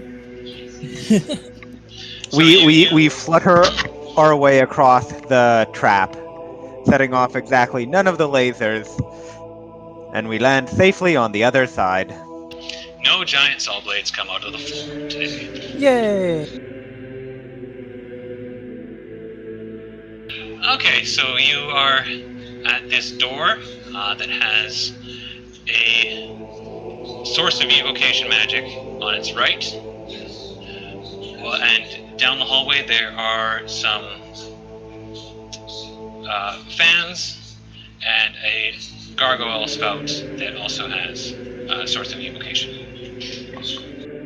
Hey, let's step back into this main hallway where it kind of tees off, and then you can try to set it off. You know, I like that plan. Yeah, me too. So, I'm going to So step what do you back. do with Mage Hand? Okay. I am going to... Okay, I'm kind of debating with myself. Do I want to try to open the door, or am I going to want to... Okay, I'm kind of curious to see what exactly is going on with the spot of evocation magic right beside the door. So I'm going to send my ethereal mage hand over to where that is at, and I'm just going to lightly brush that area with the tip of my mage hand's fingers. Nothing happens. Dresden knows Warding Is that- Bond as a battlesmith. Would he know arcane wards? What does that do? Let me see. And what were you gonna do, Robert? I was going to ask, was that the only thing I can do at a time with Mage Hand? Because if nothing happened, I was then going to try to open the door. You can try to open the door. It rattles around a little bit, but it is locked. And I will say that as you wiggle the door, you notice some slight twitching from the source of the evocation. Negative. Huh. It doesn't do anything with arcane wards. That's good to know. It's times like this, I wish I had thieves' tools. I got those, Oh, Uh, and I'm real good with them. You have expertise with them, some might say. Yep. Wait a minute. Which one of my party members is the artificer? Me. Dresden.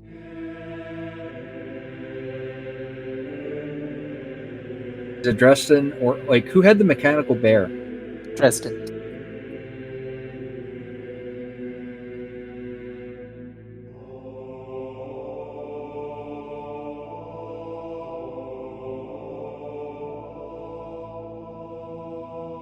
Can you hear me? I can. Yeah, I got that. Can you hear me, I was Rob? just gonna say if we have an artificer in the party, like I'm pretty I think sure Rob you can't gotta hear. have like Tinker's tools. You might be able to like do something with that. Yeah, you can do all kinds of things. You just have to ask if you can do it. Can you hear me, Like Rob? so. I'm sorry. What? No? Rob, can you hear Eric at all? No, like I think he keeps lagging out. Oh, okay. But Am yeah, I lagging to anybody else? I can hear you fine, and I think David can. Yeah. Huh. I wonder why Rob can't hear me. Like every time you speak, like the last word like gets cut out. Huh. It's probably just a connection issue. I can hear her. Yeah. Yeah, Um, so Dresden is the artificer. He has thieves' tools and tinker's tools. Well, I turned to Dresden and I'm like, okay, so I just gently brushed my mage hand, across the source of evocation magic. It didn't do anything. I tried fiddling with the door a little bit, and it seemed like the evocation magic was twitching a bit. Makes me think that if we try to unlock the door at all, that it's a trap. I wonder if there's any way that you could disable that trap. Disarm the trap. Disarm the trap with the evocation magic. I can check it out. I don't know how to dispel magic, but I could take a look. So Dresden will step out into the hallway and make his way over to the door. And thieves tool it up, I guess. All right. So what are you gonna try to do? Are you checking for traps? I'm gonna... Yeah, I'll look for traps first. What would that be? So that's. I'm gonna say that's your expertise with your Tinker's tools plus your intelligence. Okay. So that's 6 for your Tinker's tools, and then whatever your 4 intelligence for is. intelligence. So Is I'm that how starting high it out. is? Yep. I Okay. took 18 That's in yeah. that. It's a DC 10 to notice the traps. So All right, so I noticed the traps just Yeah. walking up. you figure out pretty quickly, pretty easily there. This is some sort of prank that when the door is opened, snowball will hit whoever opened the doorbell in the door in the face.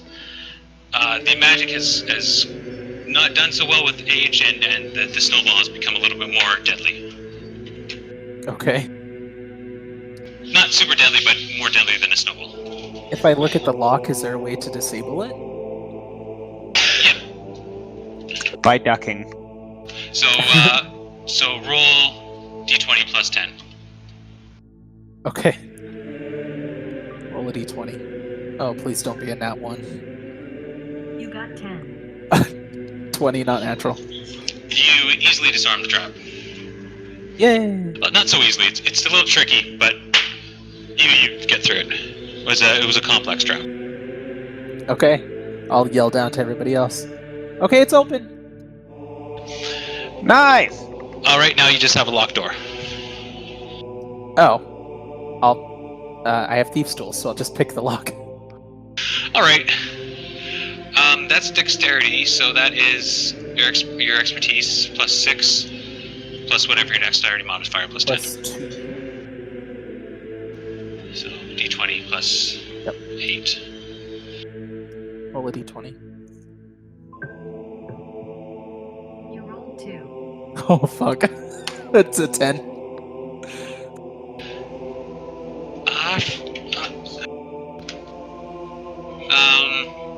Adrian comes up the stairs. Ooh, I'll use inspiration. Thought you had it. Oh yes, yeah, you can totally do that. Alright, that's a d6. Yes. Roll a d6. No, sorry. For me, that's advantage. So you roll again. Oh, okay. Roll a d20. Please be higher than a 2. You rolled 8. Alright, 16. It gets a little bit hairy there, but all of a sudden you remember that there is a golem that you were the first to discover, and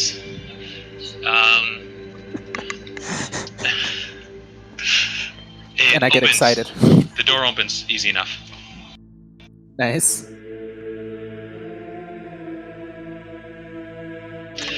Beyond the door, Oh, nice.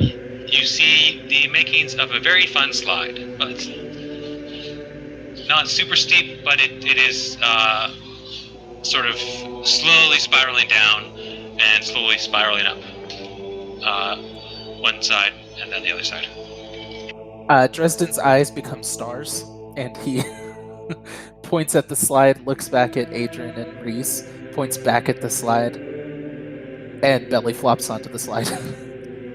Ooh, I'm gonna see how far I can crawl up it. Sorry, this isn't Oh, a it does very stop. steep slide. It's like a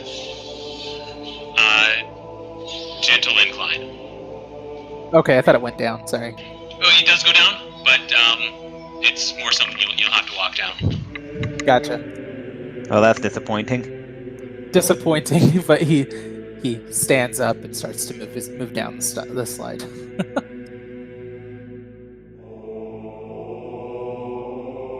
Coming, Adrian's disappeared up the slide, and this isn't good. Where's Reese? Reese is following them, just muttering to himself You gotta about pick. the origin of the wizard who owns this place in Orcish. You gotta pick one way or the other, because I'm headed up and he's headed down. I'm going to head up.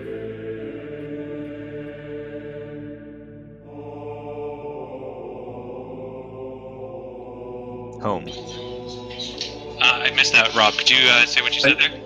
Yeah, I said, I'm going to head up. Head up? Okay, so you're following David. If Can I nobody get- else is going to follow him down, Dresden will turn around and go back up. He's going to be a little bit ways behind. That's okay. Don't worry, I have mechanisms to keep the party together. Okay. Don't split the Oh, party, no. golden rule.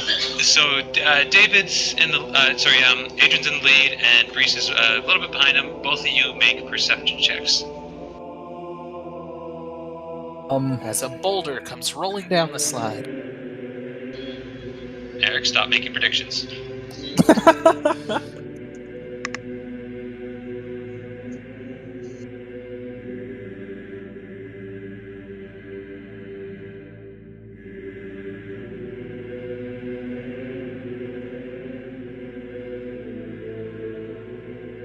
I screwed that up again. Yeah, David, you also need to rewrite that. For some reason, the dice parser is not being friendly. Just for the sake of flavor, Dresden gets tired of walking. I and he think it pulls his died. hair out. Hang on. Backup dice.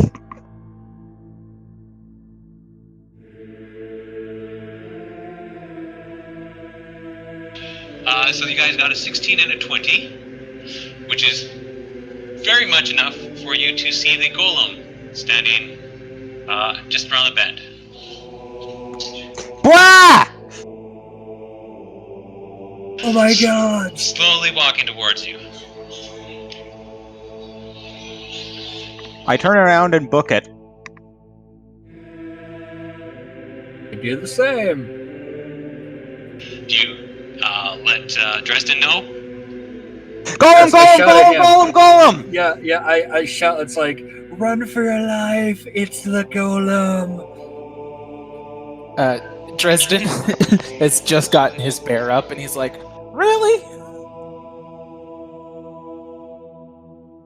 So, as you guys do this, the golem starts to waddle after you. He makes it 15 feet and stumbles. And rather than try and stand back great. up, he curls into a ball Ball. and starts rolling after you. Oh, what am I saying? That's worse.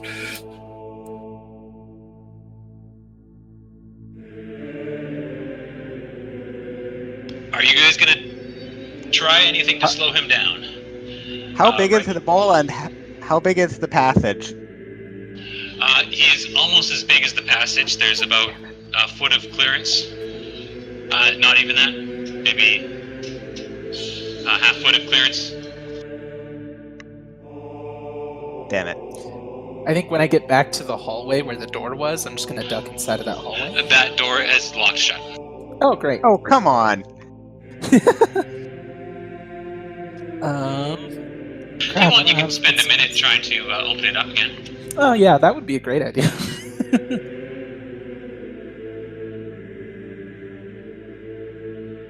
So are you guys just running it, or are you going to try and do something to slow him down? I've got. I don't think- I've got. Yeah, like what the heck can we do? Like this thing weighs a sweet metric ton.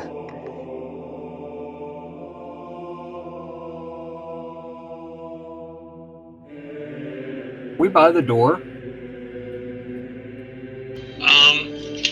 You guys are basically in a hallway right now. The door locked after you guys left, so you're stuck in this tube.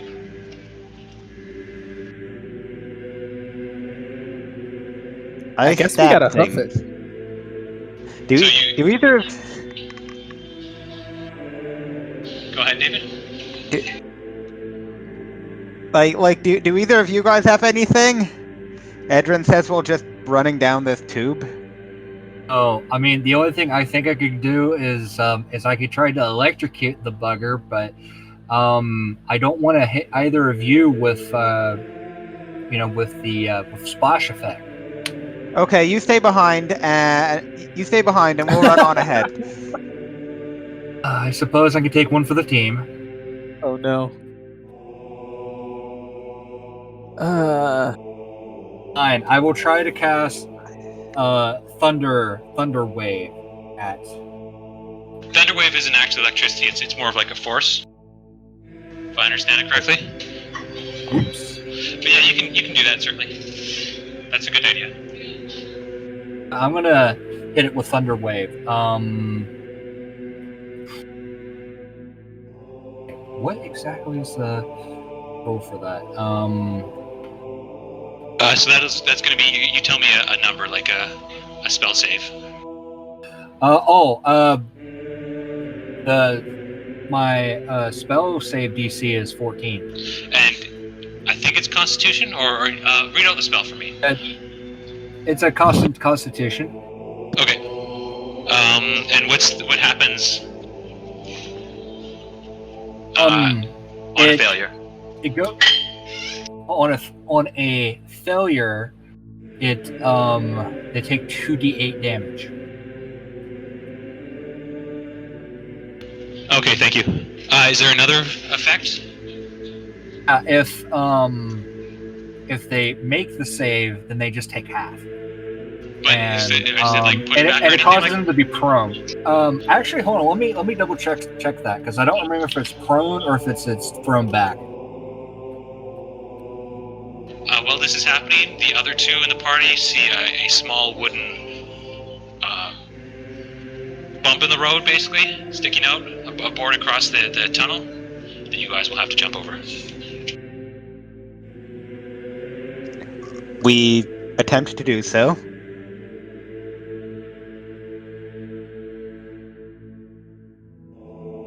So roll acrobatics or athletics, whichever you prefer.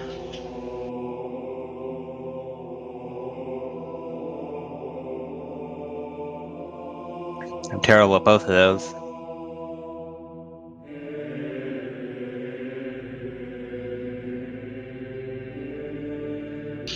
You get some bonus for athletics because you have a 16 strength, so I think you get a +3 to athletics.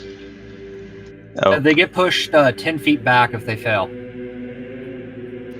Okay. He succeeds, but a little bit of the thunder energy does hit him and slow him down a little bit,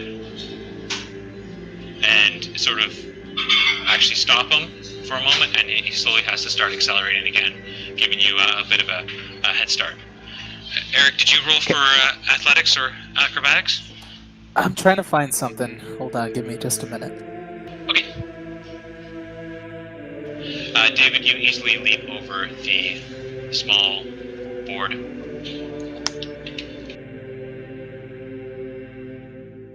this board's pretty well attached to the ground, isn't it? Yes. Dang. It won't be once the golem hits it, though. Oh, I imagine it won't.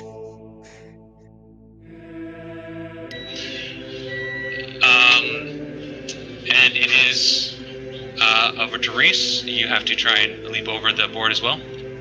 Right, and that's acrobatics, right? Or athletics, but I think you want acrobatics. Yeah, I'm gonna. Yeah, I have proficiency with that. So yeah, so that would be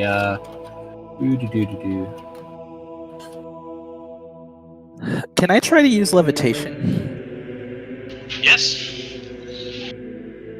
So What does that do?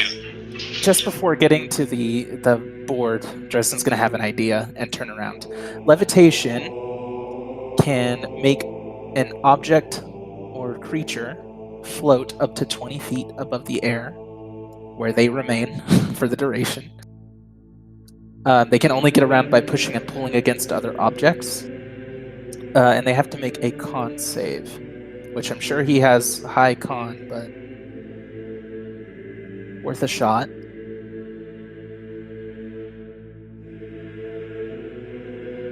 And that's a 60-foot range. Okay. The golem is more or less in range. Yeah, he's definitely in range. He's chasing after you pretty close. So what am I trying to beat? He needs to beat a 15. That's an 11. Nice! So how does your artificing Nice. work? You have to use tools as your spell casting. Yes. Dresden will take out his tinker's tools and is going to look at the monster barreling toward everybody, and he's going to move his tools around in the shape of wings around him, and it will leave a faint outline around wherever he moves his arms. And then when he brings his arms back together, the wings will fly toward the golem, land directly onto it, and it will start to float. Okay. It takes up most of the tunnel, but it's sort of gravity no longer affects it, and it uncurls and looks around kind of dizzy because it was just rolling down a whole bunch of turns. And after a few moments, if you guys are standing around still watching, it'll start slowly pulling itself towards you. Okay. I think this is our chance to run. How I long does agree. levitation last? 10 minutes. And can the creature try and continue to break it? No. Well, that's kind of handy. Yep. You guys got 10 minutes.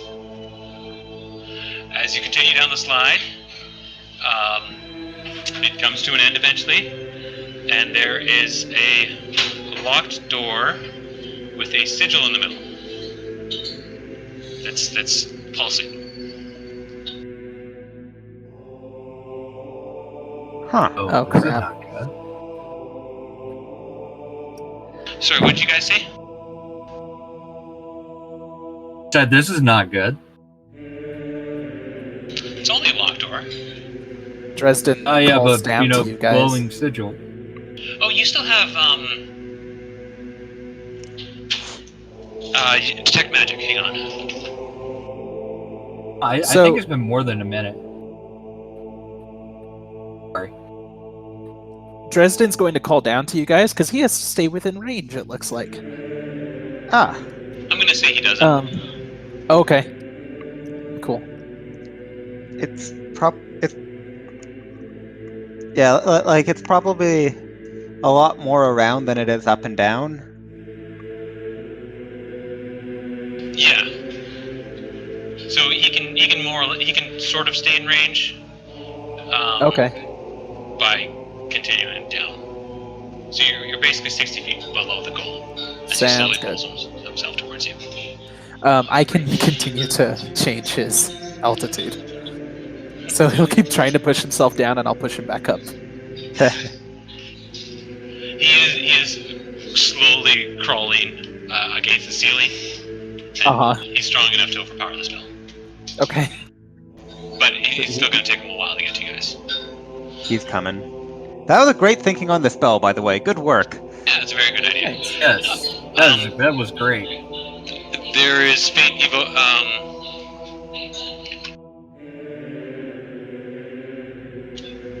evocation apparently from the sigil. Evocation covers a lot of things. Yeah, it does.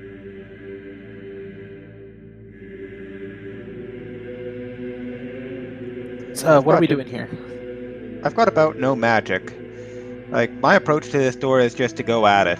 Try and kick the thing down. Or it could be Does anybody transmutation. want to take a better approach?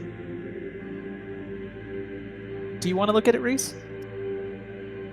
I mean, if you want, I can try detect magic again, or I could try to poke it and prod at it with Mage Hand. That would be nice. Which would you rather I do? Mage Hand is cantrip, so it's free. Okay, I'm gonna cast Mage Hand.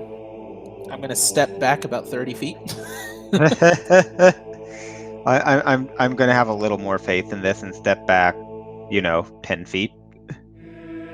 I'm stepping back about 10 feet myself, but so just enough that I'm within range so that I can use Mage Hand, but still just a little bit away from the door. Yeah, like I think there's also like the curve of the passage to contend with, so we don't actually have that much room. Yeah.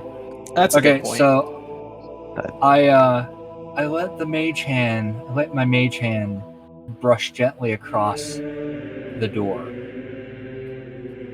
The sigil brightens and then starts speaking. Hello, Madam Formberth. This is Marvin Leach the Ninth. I am with Jackson Security Solutions. I'm very happy to assist you in this time of crisis.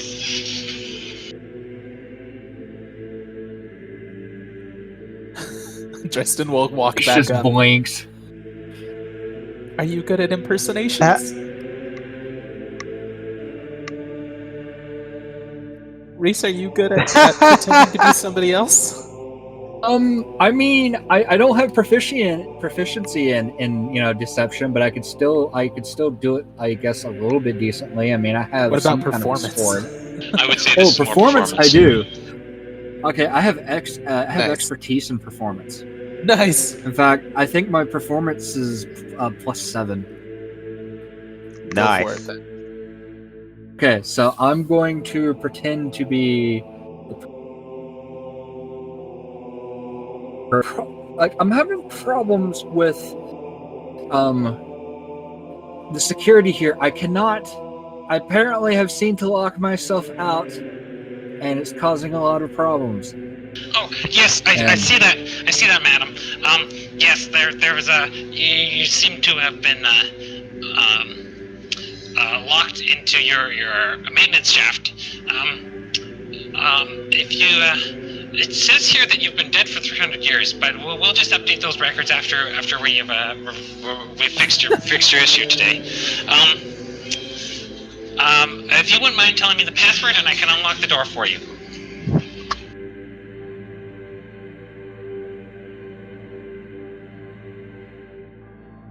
Uh-oh. Hello, madam. Can you hear me? I just need the password. What was? I guess. Hang up. Hello, madam. Good. Are you injured? No, I'm just fine. I'm just I'm gonna say the password. Like, I know that it was to resurrect the guy, but it's the only thing we really know. So I'm gonna say secret panel 14 whatever. Yeah. It's 14 blue hands rise. 14 blue hands rise. 14 blue hands. Don't put the hands rise. 14 blue. I'm sorry, ma'am, that throwing up an error. It could be our system is incorrect. Are you sure that's the password, though? I'm pretty sure. Okay. I won't let me proceed, but maybe if you answered the security questions. So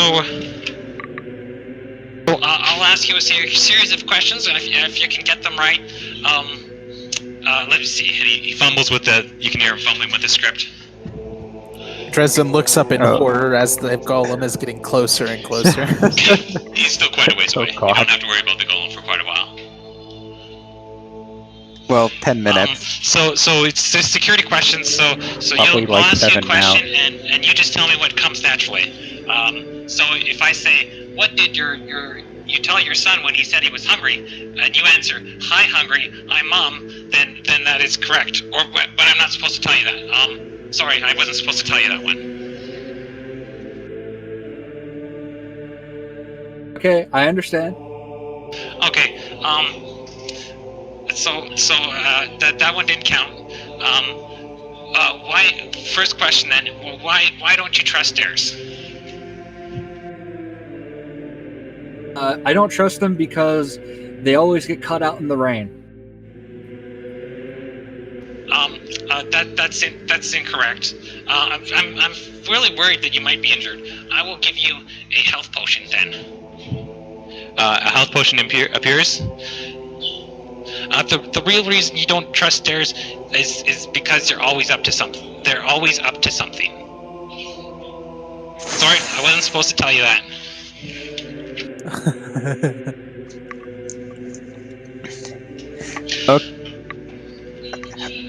Okay, then. Okay. By the way, you guys can talk amongst yourselves without being heard. You don't need to whisper. Can you ask her for the second one? And it Right, was a good try. I'm ready. Oh, okay. Why don't crabs give to charity? Oh, I think I got They're this too one. crabby about it. No, they're a little shellfish. Get it? A little shellfish?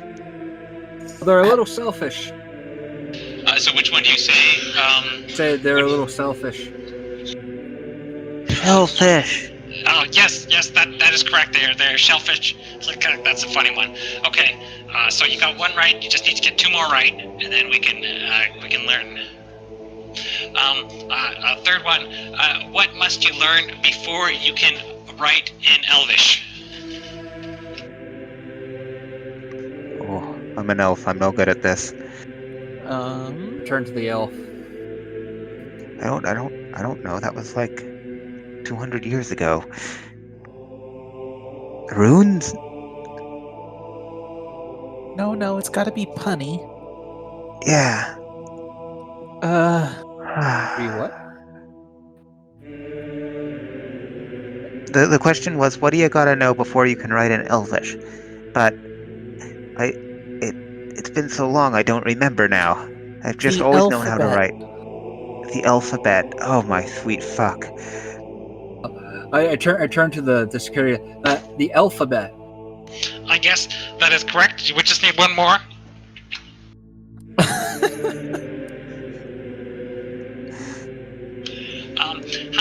How do you know that Montgrave's cemetery is popular?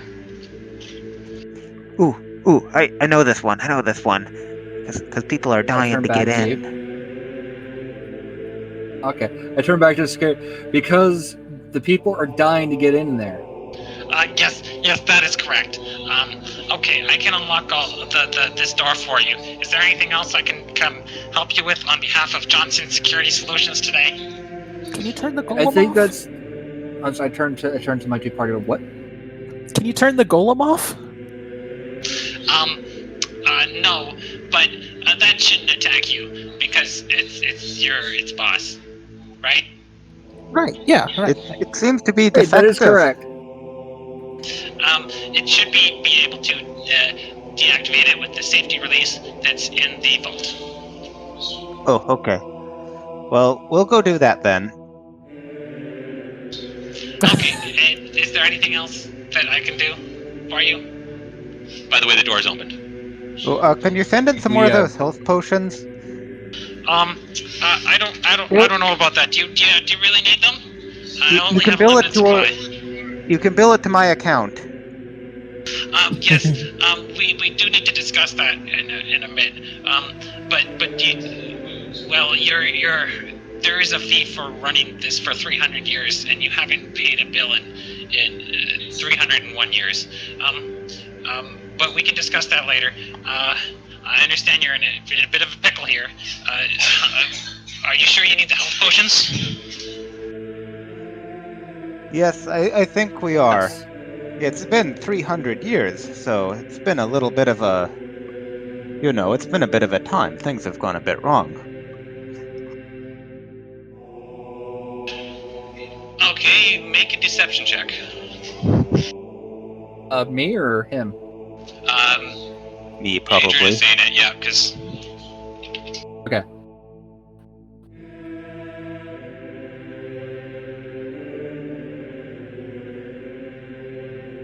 You're trying to beat his insight of 16.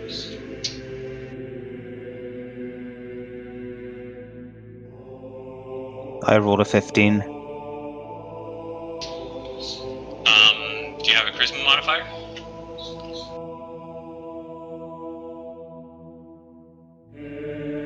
Oh, I do. I've got a +1 to charisma. You're right. I didn't think I did. That's still quite... Oh, that's a tie. Okay. I can give you one more. I think that's all right, but you really don't sound hurt. I don't mean to be crass. Oh, I'm so hurt.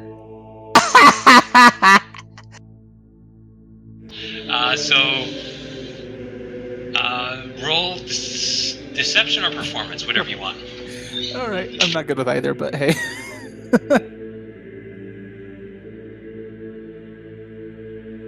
Let's see. You got 20. Ooh, nat 20. Nice. Okay. I'm really sorry to be pressing you like this. I'll just give you all that I have left, because that sounded pretty serious. And what's your supervisor's name? I want to send a compliment. Oh, that's very generous of you. Marvin Leach the Ninth is my name, and Marvin Leach the Ninth is also my supervisor. I'm the only one here now. It's kind of lonely, but that's all right. Okay, thanks. Bye. Okay, hang up whenever you're ready. Is the mage hand still touching the ward? No. Do we just close the door? Think so. I mean, Click. I'm all for. I'm all for walking through the door and then closing it, just to Can be I clear get here. Arcana checks all around? Sure.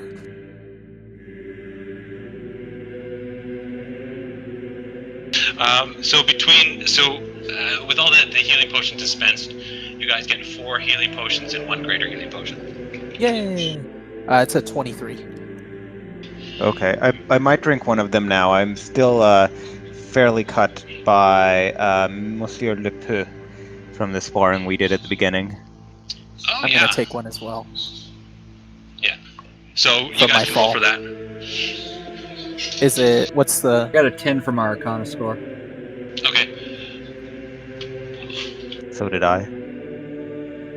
Is it 2d4 plus 2, or is it? I don't remember. For health potions. I have to look that up. Okay. It's one of those things that as a DM you come across a lot, and it's one of those things that as a DM you never remember. Not healing potions. Given that I'm still doing pretty good, maybe I should just keep it on my person. That might make more sense. Yeah, it is 2d4 plus 2, and the greater is 4d4 plus 4. Gotcha. I'm just taking a regular one. I'm going to take the one that I came into the dungeon with, though, so we still have our 4. I didn't come into the dungeon with any healing potions, so I'm just going to put one of them and loop it around my belt, if that's okay. Okay, there's still 3 more and 1 greater. Do you want to take any Reese, or all of them, maybe? I will take. I don't want to be stingy, so I'll just take one. Okay, I'll take the greater one, but if anybody needs it, they can. I'll happily give it out again. Well, I also have the You guys healing wanna do the other mushrooms, so Oh, you're right. Yeah. Okay. So we're divvying these up. Yeah, I think we should. So who's got what so far? I've got one of the healing potions and one of the greater healing potions. Okay. So there's 2 healing potions left on the ground. I'll give. Let's see. We had four regular healing potions and 1 greater, I think. Right? DM. Yeah. So you took one of them and took the greater. So we have 3 left. I'll take 1 and give the other 2 over to Reese. Okay.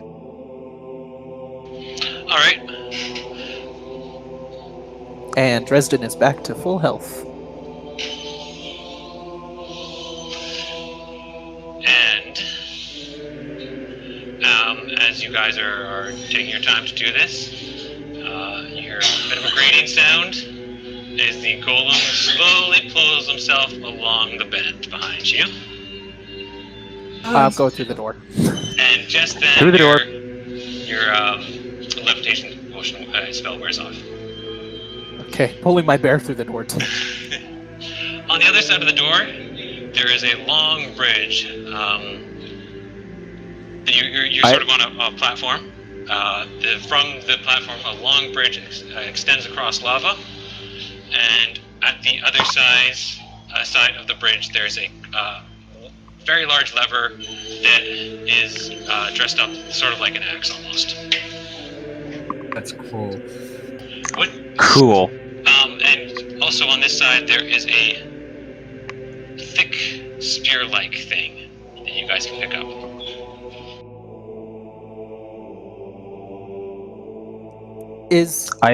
Oh no. Pick up the. Sorry. Go on. Sorry, I just put it together. Oh no.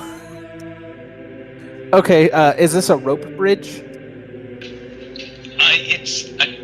It's kind of like a rope bridge, but it's chain.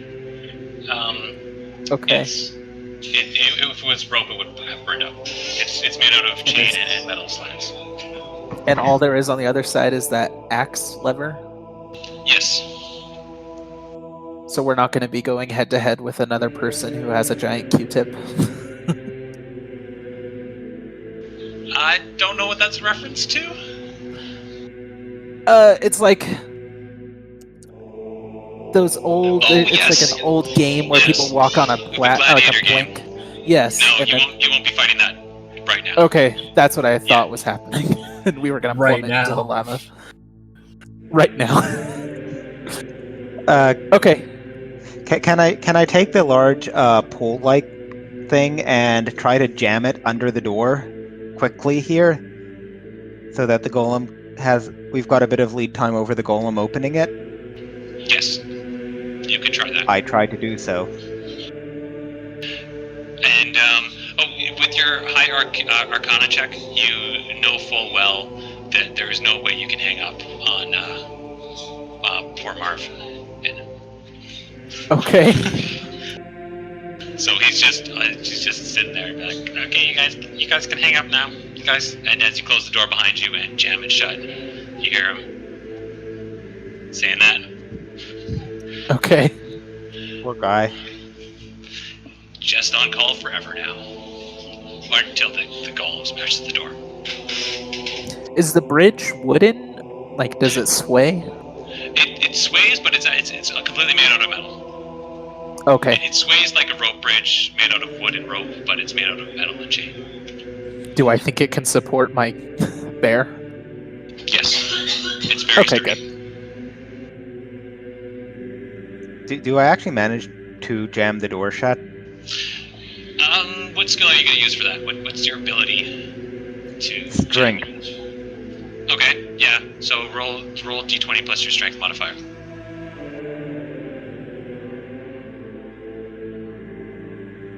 $17. You get it really good in there. There's no way that door is going to open.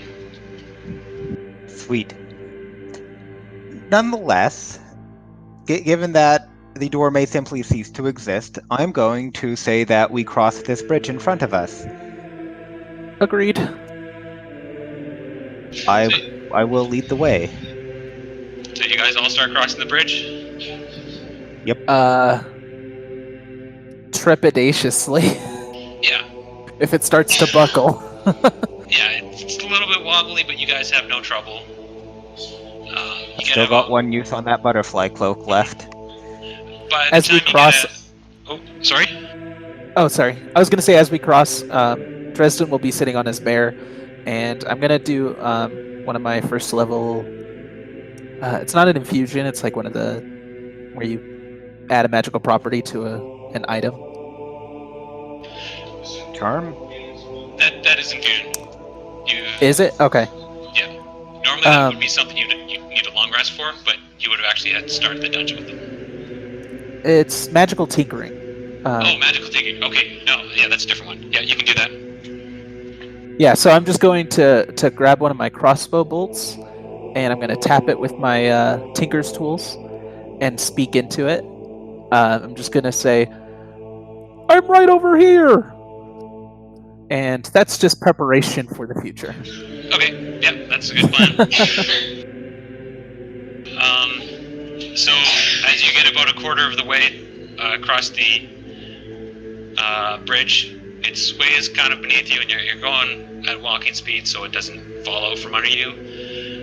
The golem's fists start pounding through the door. Okay. Like, actually going through.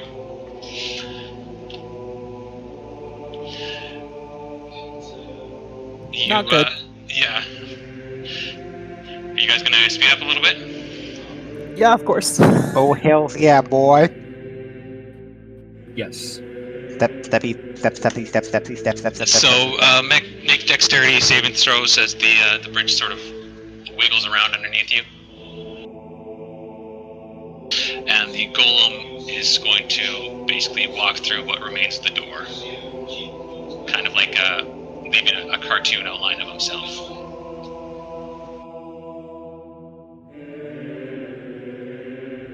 A 16.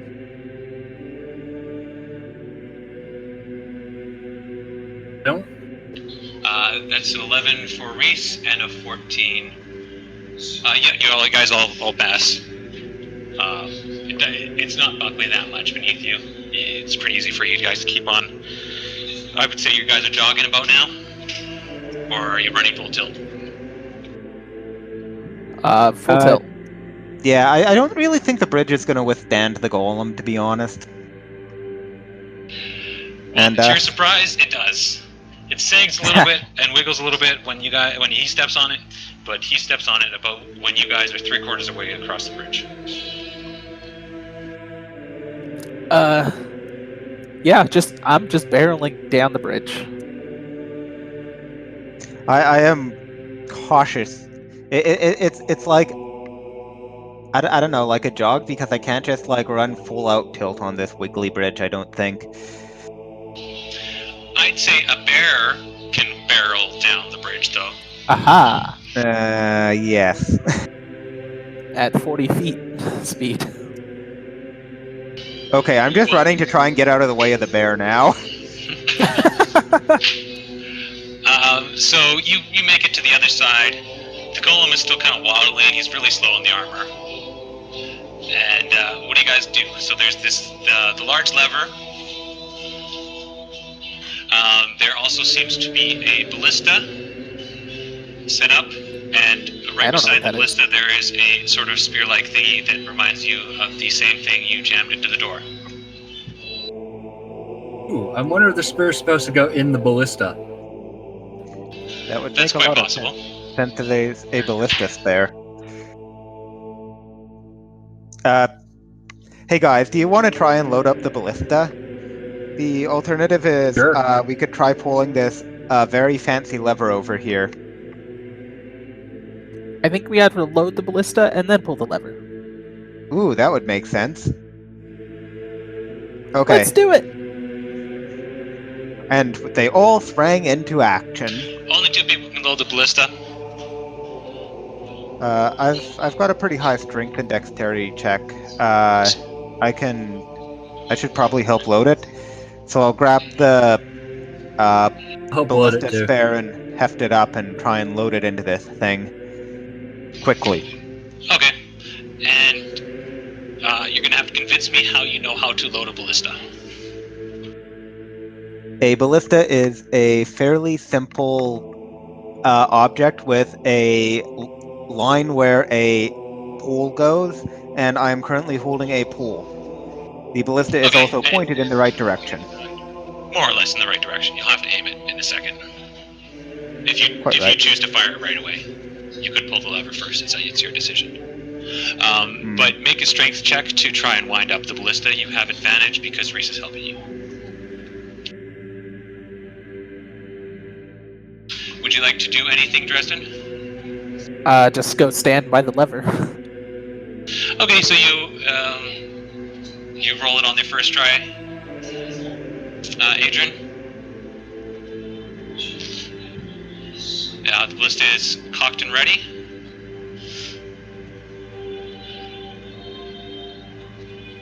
And loaded. Yes.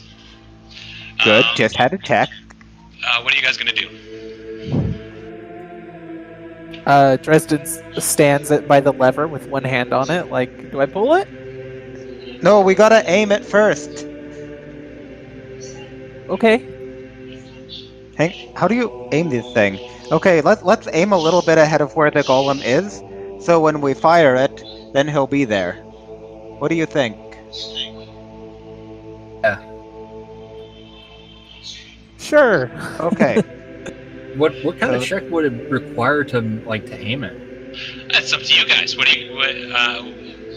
This is what I call a convince me roll, where you tell me what skills you're using to try and do this. Well, I think I personally, I mean, if it's already loaded, I personally think that a dexterity check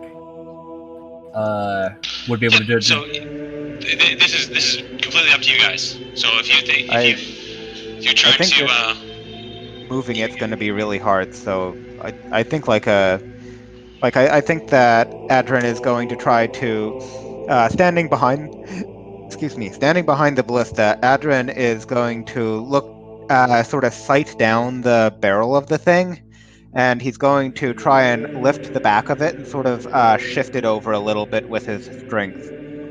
Yes, and I'm going to say that Reese, because dexterity is proficiency with ranged weapons, he's going to be able to use his skill with ranged weapons to kind of aim everything up nice and neat. Okay. Dresden will be doing trigonometry. Yeah, that sort of thing. Would that be more of a sleight of hand thing? It would be more Does intelligence, this look right to you? But dexterity is doing that on the fly. What I was more meaning was the kind of like dexterity check, or would that just be like a dexterity check in general? Yeah, so roll a d20 add your dexterity modifier, and David, roll a d20 add your strength modifier. Right. Should I do the same for intelligence to help them? No, this is a two-person job. Gotcha. So that's a 7 and a 12. Okay. Those numbers will come in later. Uh-oh.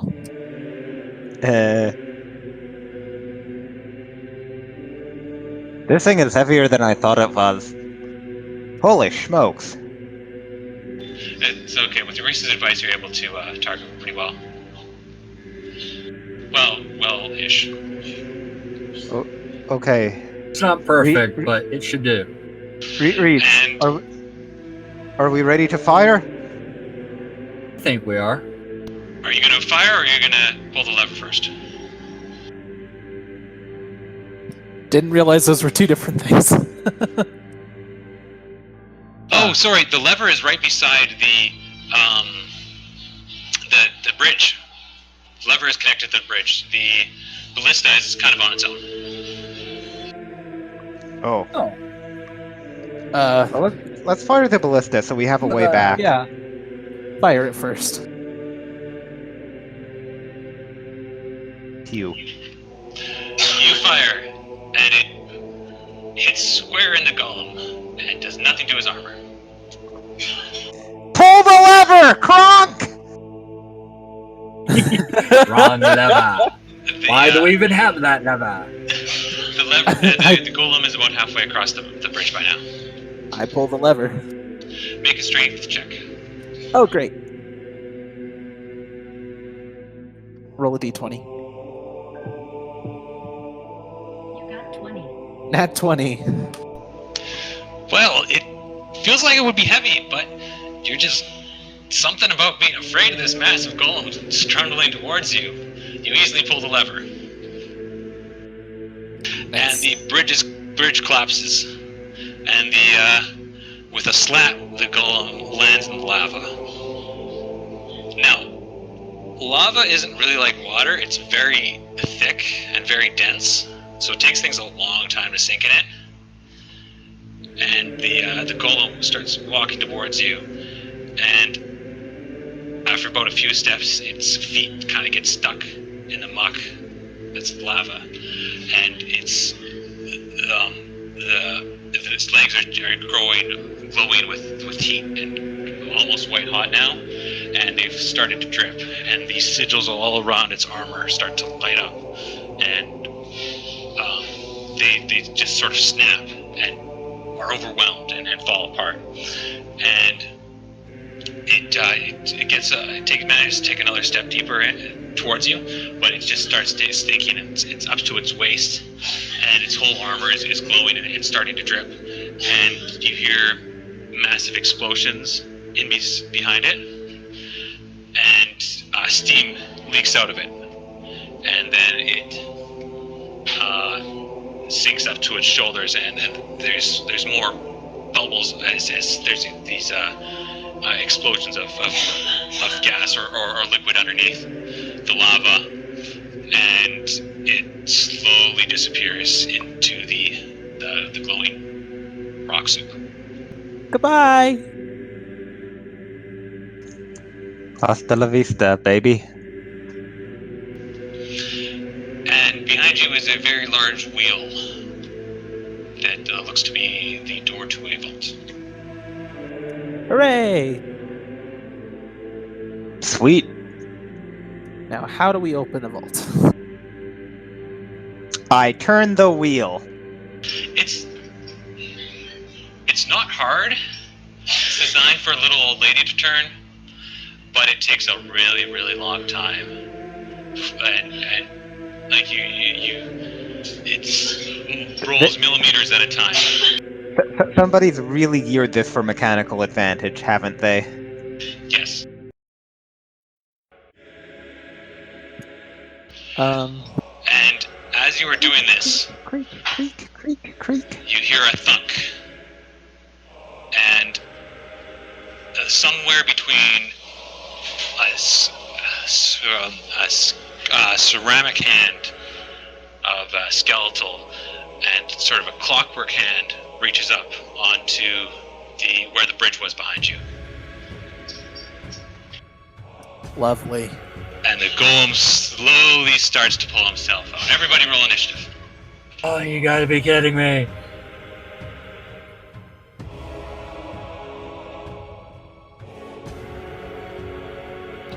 Good job there, Adrian. Thank you. 18 Thank you. for Dresden. Okay. And Reese is a 21. I should roll for the golem too. But I got my bear this time, damn it. Good job. Yeah. His name is Bonsley. I forgot to ask his name. I am very sorry. How impolite of you. He rolls a 4. So the golem's armor is more or less gone. All that remains is a skeletal ceramics sort of skeletal outline full of gears and clockwork pistons and things like that. And it starts off with Reese and Adrian. Okay, I'm gonna cast Thunder Wave at it again, using my last of my level 1 spell slots. Okay. So it's going to make a Constitution save. Just out of curiosity, what is the range of Thunder Wave? It is 15 feet. So you have to move up 15 to within 15 feet of it. Yeah, I'm gonna do that. It's gonna move up enough that I'm just barely in range. Okay. So roll for damage for that. He completely fails his save. Rolls a natural 1. And Is that question? Is this the time where the spell attack bonus would come into play? no. That's Okay. just damage. Okay. Though Thunder Wave also pushes enemies. Yes. Now with Push it back. consequences for that. Yeah. Just gotta remember what I'm doing. You are just rolling damage. It's like whatever. I think it's a couple D8. How do you for Thunder Wave. do two dice at once on here? Is that multi-roll or? I just if it's the same damage type and the same roll, just roll 2 or whatever it is, the number, then D, Okay, yeah. then whatever dice it is.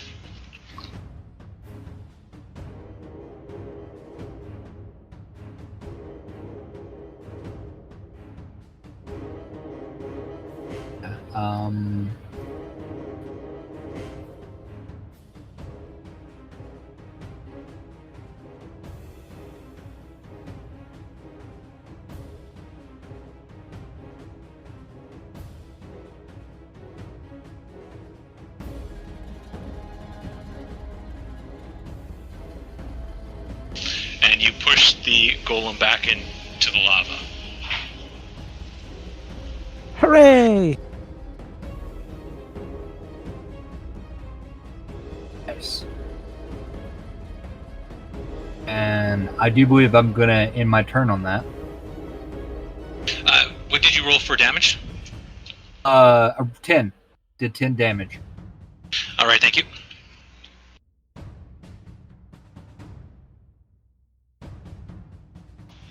Okay. The golem is no longer in your guys' view because it fell into the lava again. What are you guys gonna do? Adrian? Are we still in initiative? Yes. I continue opening the door. Slowly. But I mean, I'm working as fast as I can. The door isn't. Oh, it looks like Craig crashed. Well, that's fun. Uh-oh. I didn't hear it drop out. No, it didn't say anything, but I just got a link. Oh no, it sends the link at the very beginning of the recording. Oh, okay. Thanks, Craig. Thanks, Craig. Get Craig as a bot. Yes. Craig is our recording bot. I am going to. Do I have? I have rope, I think. Yes, you have rope. Okay, I'm going to go over to the door and pull up my rope. And I need something with some heft to it.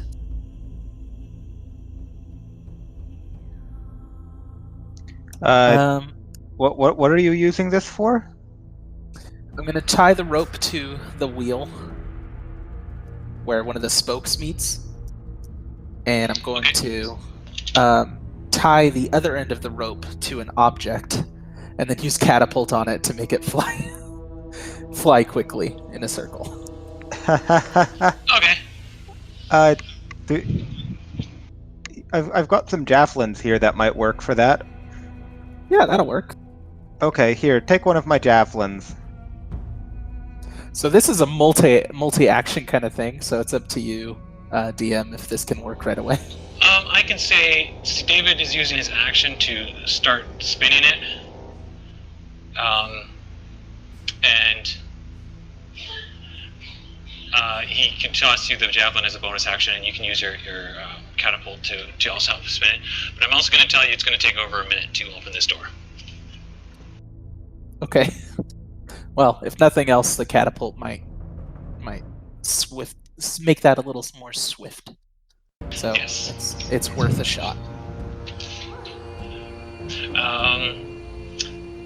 And for the golem's action, he's going to slowly pull himself back out of the lava, looking a little bit upset about being tossed back in. And he is visible again, but he's not climbed onto the platform where you guys are. Do it again, Reese! I only have 2 spell slots left, and they're my level 2, but I can use them. It's up to you. Actually, hold on, let me see. I want to check something, because I think if I use... Something to bring up. What's left of the golem now appears to be the parts that are resistant to lava. Oh yeah, we're just buying some time until we can get this door open. But if it's going to take a full minute to open the door, then yeah, it's not even worth it. Of course, if it's resistant to lava, how is it going to do against our weapons? Like... Is it resistant to cold, hard steel? It's probably pretty brittle. And those exposed gears are targets, you know? Alright, we're in combat, guys. Top of the round, what are you guys going to do? Okay, I'm going to cast Thunder Wave at it again. But I'm using one of my... Actually, I have 3 level 2 spell slots. What am I talking about? So I'm going to be using one of my level 2 spell slots. So if it hits him, it will do 3d8 damage instead of 2. Okay, thanks. It absorbs it this time. It's a little bit ready for this, so it absorbs the shockwave. And Only gets 1d8.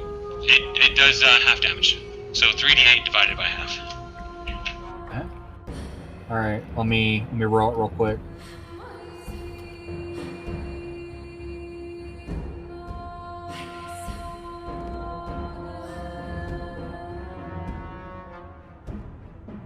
Sorry, I forgot to change the music.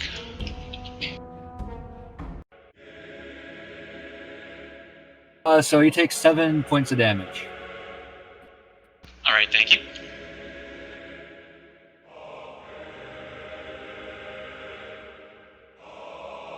Who's next? What are they going to do? Well, not me. I rolled a 3.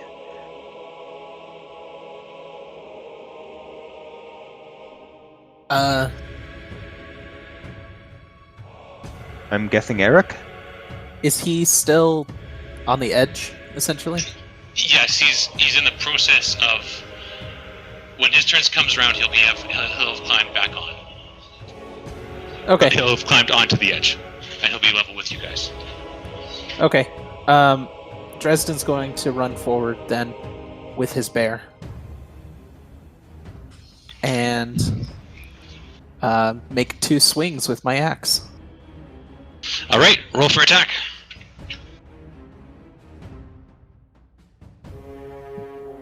You rolled 8. 8 plus 7, so that's 15 to hit. That's hit. Okay. Roll a d20. It's 6. Even worse. Is that? Yeah, 13 to hit. That hits. Oh, nice. I think you've got a height advantage, and since the lava has been described as very sticky, I think it would be the skeleton is encumbered at this point, or entangled.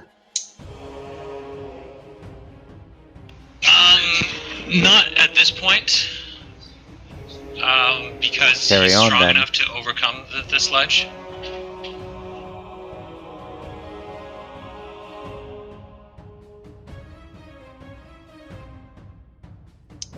But we've still got the height advantage. Is that even a thing in 3.5?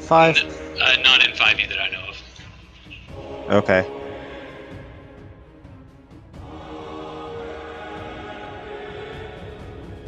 All right, do you guys, David, do you want to do anything? Do you want to do anything else, Eric? I'm just rolling my damage, and my bonus action is gonna be the bear attacking as well. So. Oh, right, of course, thanks.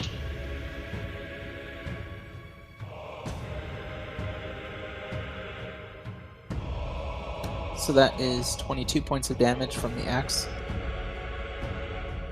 And Okay. get the bear.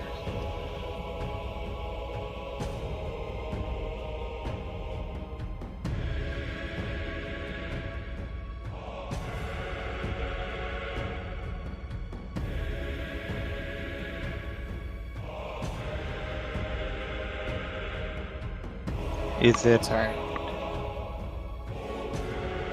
Go ahead. I'm still trying to get What'd this you say, stat. David? Oh, I was just wondering if I could do a bit of going. Yep, you guys are kind of going at the same time, so you can roll for attacks if So- you're wanting to do that.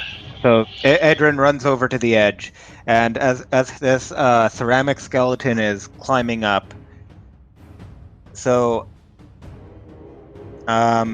he's going to run over to the edge, stand on the edge of this thing, and then as the skeleton's trying to climb up, he's going to take a couple of really heavy slashes at the skeleton's head and try and fracture it. And the third will be jab directly into the heart of this thing to try and catch some gears out. All right, that's 3 attacks, including your bonus action if you want. Roll for that.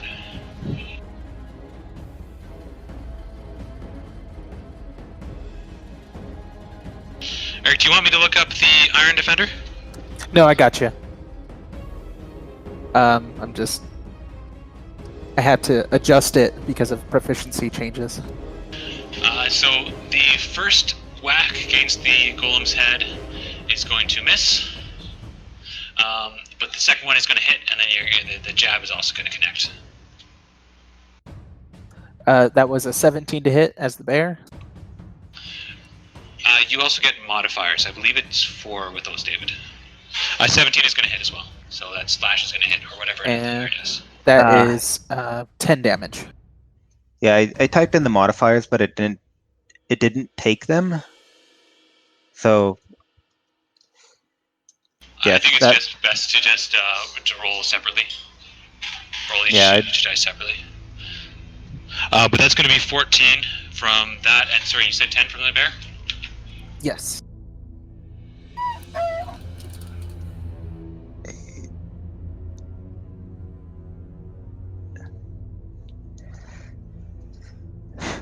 All right, it comes to the golem's turn. And he rises up, and he looks very angry, and the last shreds of his molten armor are dripping off of his body, as well as the hot lava And he roars. I need everyone to make a wisdom saving throw.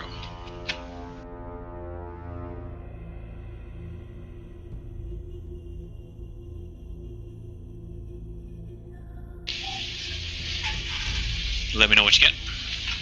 That's I a got 12 17. for Dresden. Sorry, what was that for Dresden? 12. Okay. Dresden, this thing is scary. You are frightened of it. Uh-oh.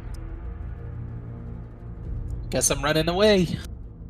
You have disadvantage on all ability checks and attacks roll while the source of the golem is in sight, and the creature, you cannot willingly move closer. Okay.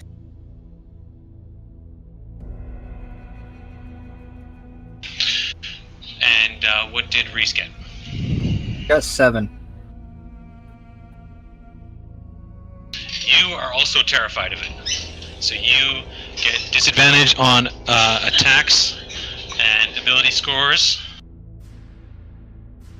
That And spell. You cannot move closer. And for his action, he is going to pick up. He's going to try and grab Dresden. Uh-oh. So that is a grapple check. So you can either make an acrobatics or athletics check to not be grappled.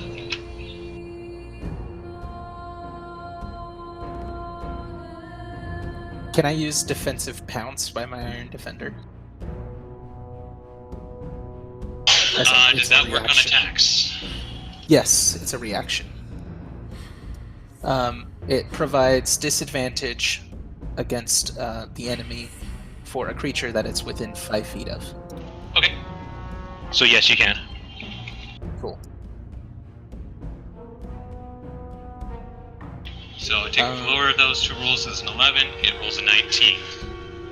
You also have disadvantage because it is a, I believe it's an ability check. And Yes. You're in sight. All right, so I'm making a dexterity save, you said? It can be Or athletics check. or acrobatics, whatever you prefer. Okay, So probably dexterity. let's I think find that's out. better. Yeah, it'll be dex. 19. Ooh, that's a 21. Oh, but I have disadvantage. Roll a d20. You got 16. 18. That's still not high enough. Not good enough. He picks you up and he throws you towards Reese. Reese, make a dexterity saving throw. You do not have disadvantage because this is a saving throw. Alright, give me one moment.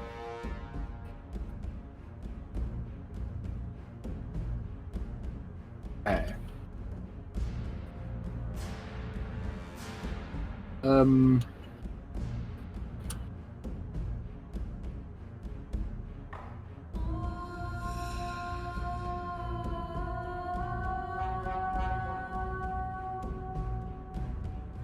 Got me not here to tell this woman to shut up.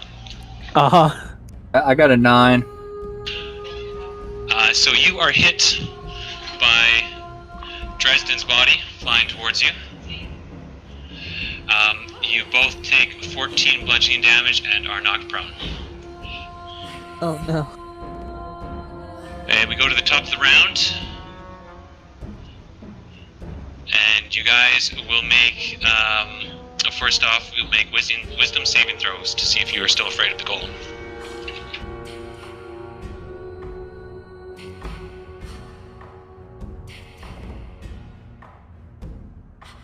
That's a 14. You both realize it's just a scary looking golem. He's not that scary. You can fight this. Just imagine it with Question? googly eyes. Okay, what are you guys gonna do? Yeah. Can I get close enough to him that I can cast my Thunder Wave again? You're still close enough, but you will definitely hit Adrian, and you will possibly hit Dresden as well.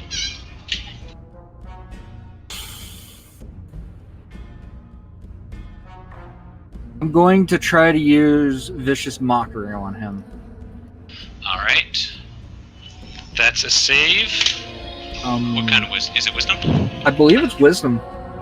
And it causes disadvantage, and I think it's... hold on, let me double check, but I think it's either 1d4 or 2d4. It's 2d4 because you're level 5. Alright. 13, that's a failure, right? We're looking for 14? And my save is 14. Yeah, so it fails. So it gets a disadvantage on attacks and roll 2d4.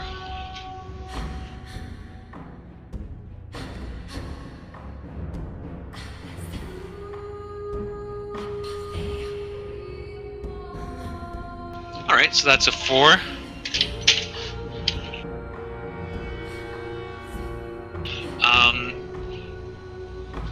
Being a clockwork machine, it doesn't have a brain. I forgot it's immune to psychic. But it still gets disadvantage on all of its attacks. And as a bonus action, you can also use Bardic Inspiration if you want. Oh yeah, I keep forgetting about that.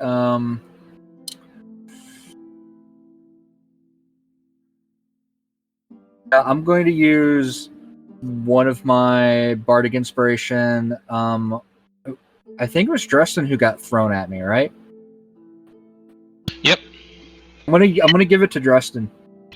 What are you going to do to inspire him? I am going to pull out my dulcimer and I'm gonna play a few. I'm gonna pluck at a few strings and play a little ditty on it. Okay. And what's your die? What's the inspiration? It's a 1d8, I think. Okay. Yeah, I think that's 1d8. So, Dresden, you kind of like the sound. It fills you with hope. Roll for it, right? No, he can add that whenever he wants. Okay. Cool. Thank you. Dresden, what would you like to do? How far am I? You are 15 feet away. Okay.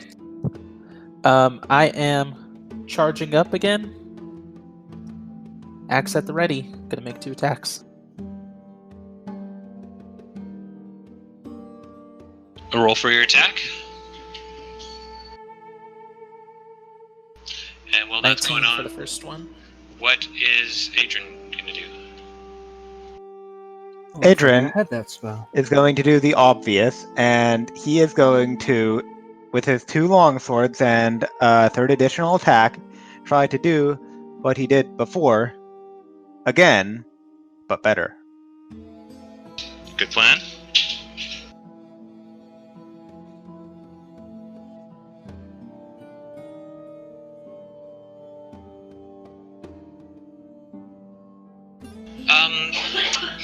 Rob, did you end up taking a spell scroll?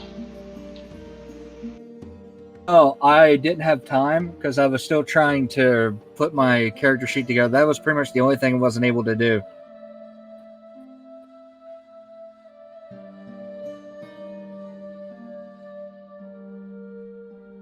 That is 25 damage. What did you roll to hit? All of those attacks It was hit, by the way, 19, David. 19 and an 18. Oh, okay, yeah, those definitely hit. Yeah, 22, 19, and 15, and I'm assuming that since the 15 hit last time, it'll hit this time. So then it was 19 total damage.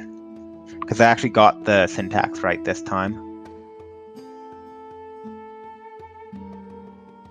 And as a bonus action, I'm gonna use my Boots of the Winding Path and pop back where I was when I started my turn.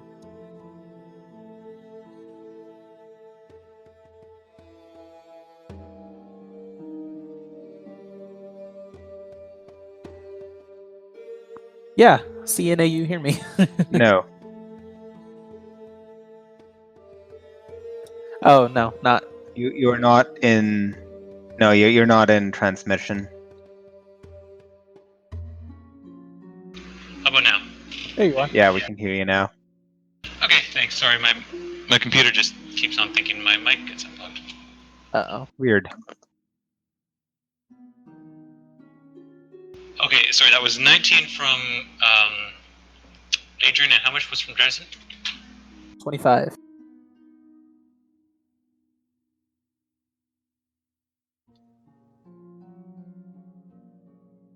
The Golem is not looking good at all.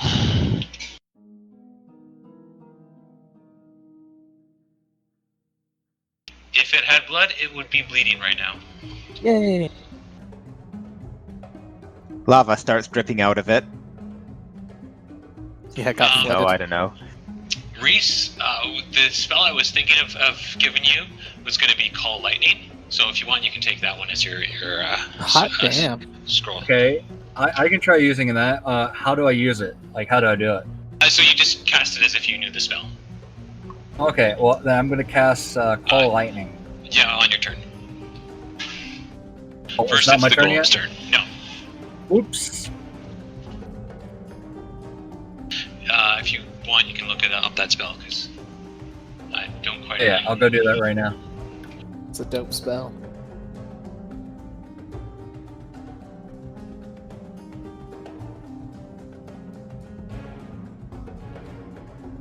So, Golem's turn.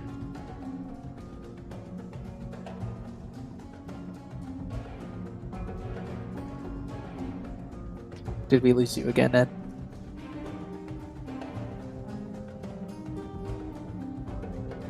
Sorry, what did you say there,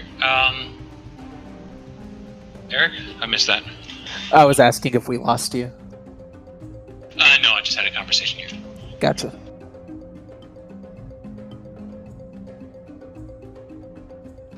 Okay, so the Golem is now going to, it's going to empty its last, one of its gas chambers and fill the whole area with poisonous gas. Oh no. Everybody's Lovely. going to make a Constitution saving throw. Hey, I'm good with those.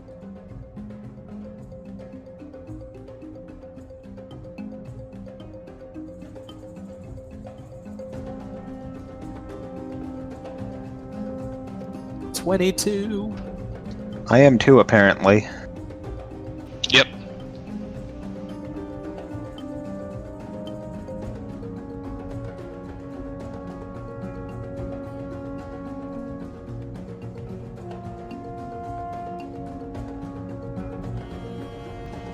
What did Reese get? Sorry, what? Do a Constitution saving throw.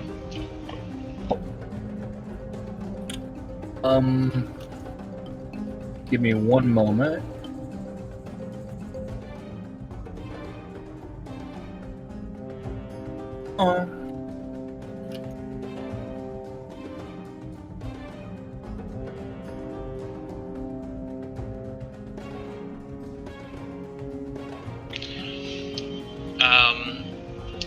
Okay. Dresden and Adrian, you take 11 points of poison damage. Oh no.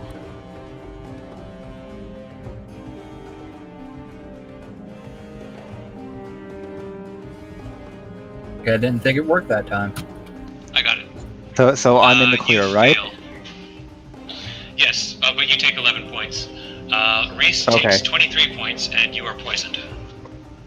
Oh. Is Reese still alive? Oh, I'm down. Oh no. Oh, sorry. 0. Oh wait, I forgot. I'm actually only at 1 because I have reckless. Or sorry, what's it called? The half orc Orcish racial ability. resilience, It's, whatever. Yeah, relentless Yeah, endurance or it's- something like that. yeah, if you are brought down to just 0, then you get just dropped to 1 instead. So you feel very woozy.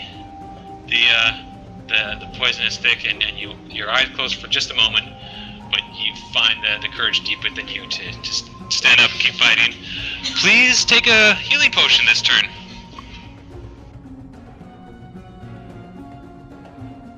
A normal action or bonus action?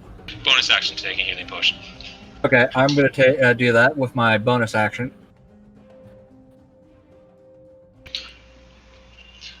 That's 1d4, right? Yep. Plus, sorry, 2d4 plus 2. A 2d4 plus 2? Yep. Okay. Is it our turn? Yes, it's your guys' turn.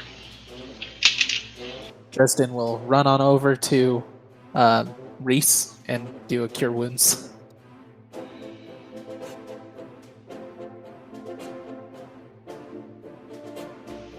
All right, and what is Adrian going to do? Poke it. Just a reminder, guys, to check your health. Don't want you dying yet. 9. Yet. Sure. So Adrian is going to continue and just go full Sparta on this thing and go at it again with the longsword and bonus action for the third attack and all that stuff. So I'm just going to roll for that now.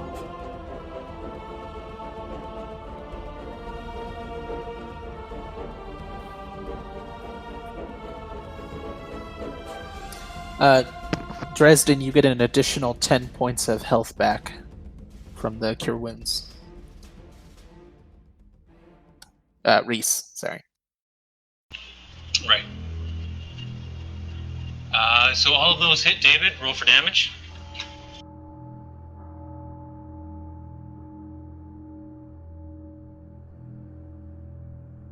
And Dresden's going to take a bonus action to take a potion as well. That's a good plan. David, you also have Second Wind that you can use your bonus action for. You can't use it this turn because you're using your bonus action to attack, but it gets you 1d10 plus your fighter level, which is 5. So keep that in mind. Okay. If you want to. I almost had max health back. Man. 4 and a 3.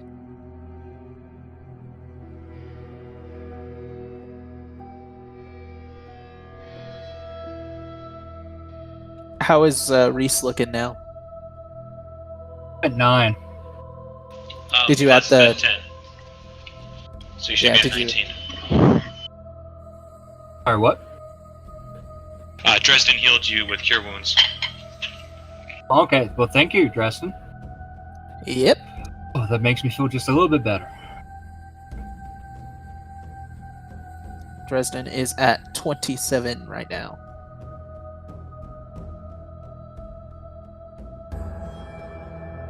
All right.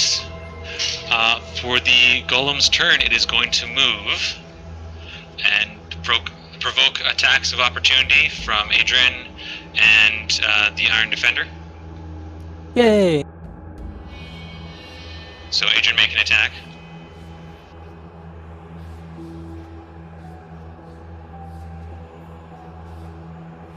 That's 16 to hit for the bear. All right, and both those hit.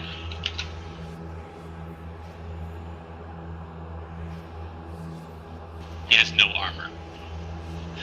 He has a 10 AC.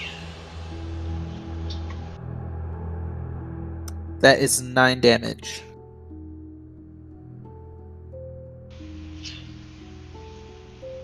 Yes. 12.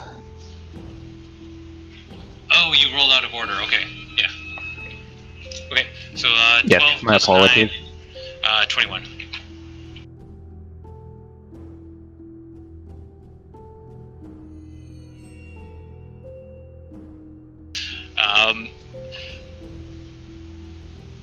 Big chunks of the golem's arm is falling off now, and he is going to open up his chest, and there's these bright white crystals inside his chest that start glowing. Everybody make a charisma saving throw. Charisma? Fuck. Charisma. Okay. All right, give me a moment. Anybody know what's happening? Explosion time? No. Is this banishment? Maybe. Adrian succeeds. I rolled a 19, so I'm hopeful my modifier is 0, so 19. That's still a success. Very nice. Oh, Oh that was- no.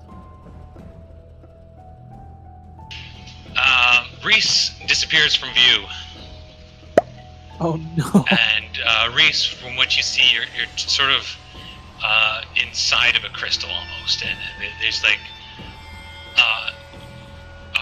infinite facets of reflection outside as far as you can see.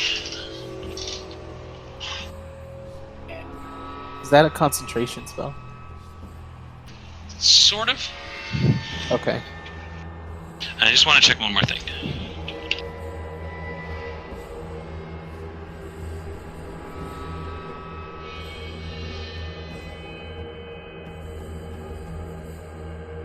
This sucker's pretty strong.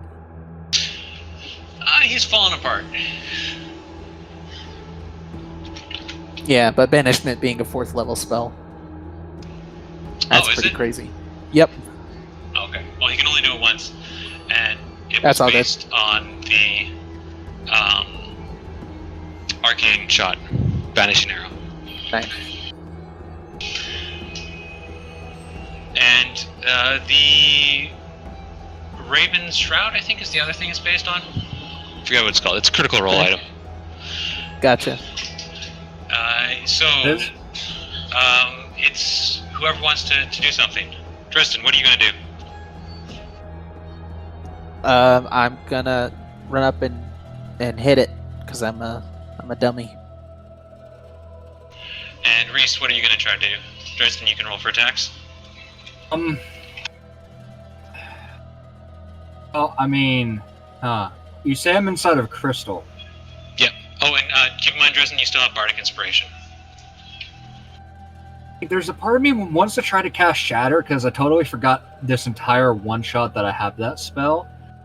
But I'm afraid that I would just hurt myself. You can certainly try. You can try and do whatever you want. Yeah. Can I have tell that you too? what It's to pretty do. entertaining. Yeah, I'm going to cast Shatter. Okay, what does that do?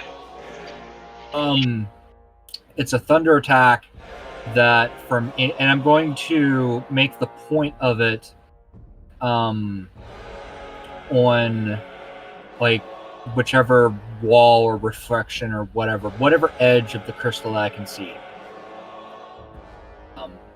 And it's within, I think it's within 10 feet around that point.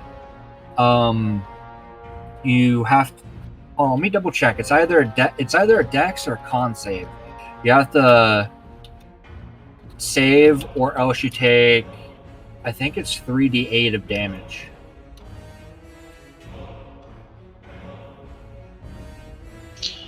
And that's everything around it?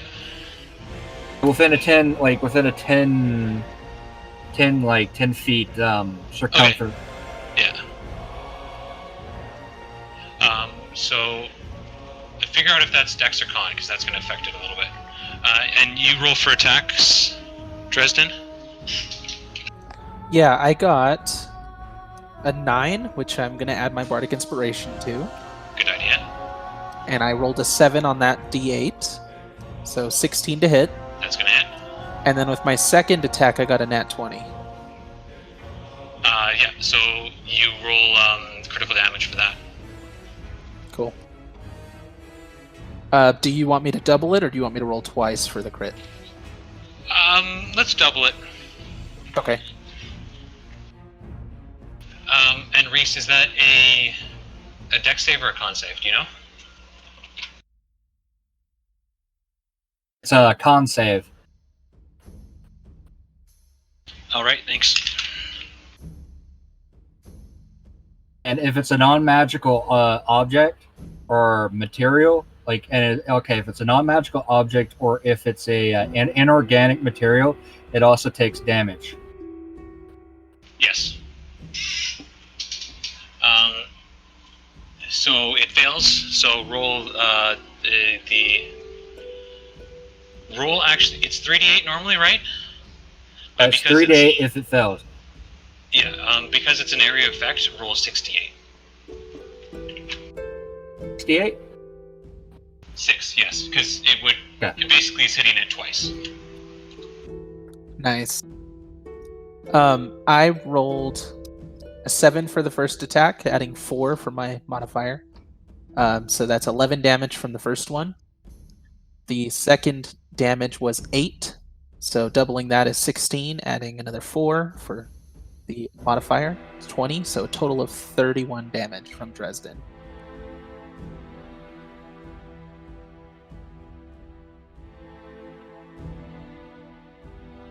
It does 30 damage. All right, the crystals shatter around you, and you are back where you were. You smashed your way out of the crystalline prison. I'm going to use my Boots of the Winding Path to move to where I started. Okay.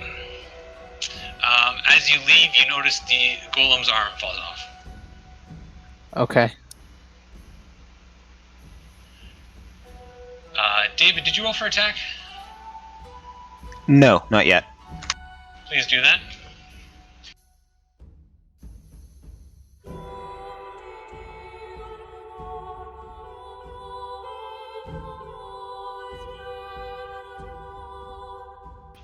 All those hit.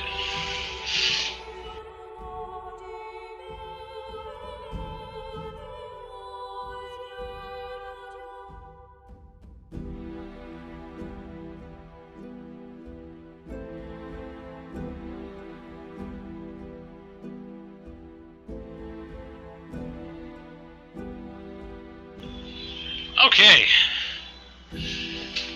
How do you want to do this? Okay.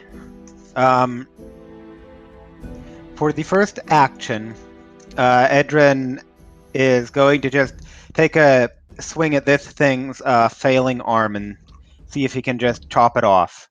So he goes in for that, and with his...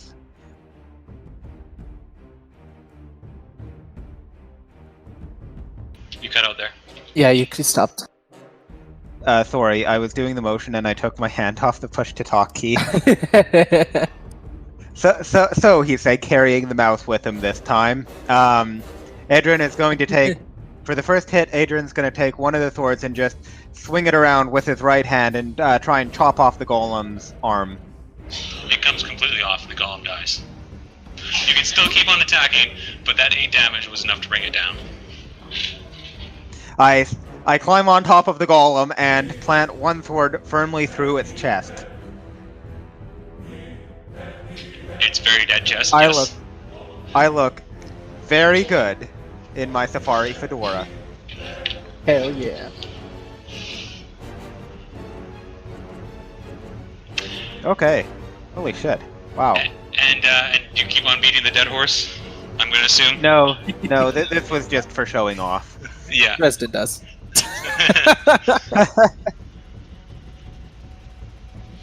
All right. I'm gonna wrap this up real quick because I strike a valiant Eric pose. has a game 9 minutes ago. I need to be there in like a good 15 minutes, so. Oh, okay. Well, over the next 2 minutes, you guys open up the vaults and find Yay. the great golden rounds that Mr. Lepoux was talking about, Yay! which is, in fact, big wheels of cheese. Stacked up very high. Like the lemming in Lots the and lots of locket. cheese. I'm half tempted to Hello? go back, find him, try to find a way to resurrect him just so that I can kill him myself. The cheese French is and their We did all cheese. those for quite cheese. expensive. Well, now if it's like Parmesan, it's like $5,000 a wheel. So we're not necessarily looking at nothing of value here. This is some fine True. aged cheese. Yeah, this is high quality cheese. We can take this back. Probably been in here for assuming over we can get out 300 of here. years. On a scale of 1 to disgusting foot, how much does it stink? They are all sealed in wax, Okay. but this is the best cheese that has been sitting in here with no air circulation for 30 years or 300 years. So, yeah, it smells like somebody just took off their boots after a long walk. Guys, we're rich. Hooray! We jump into a freeze frame. Yes. Reese's eye just twitched in irritation. So the two He's of us having jump none of into it. a freeze frame, and in behind, Reese is just trying to resurrect this golem so he can kill it again. Oh, it's not the golem I want to resurrect. I want to go find Lapew's desecrated corpse and try to find a way to bring him back just so that I can kill him myself. Fair enough. I love that Dresden and Adrian are pretty much the same. All right, that sounds like a good stop to end it. Yes. Bye, Craig. Good run. Bye, Craig.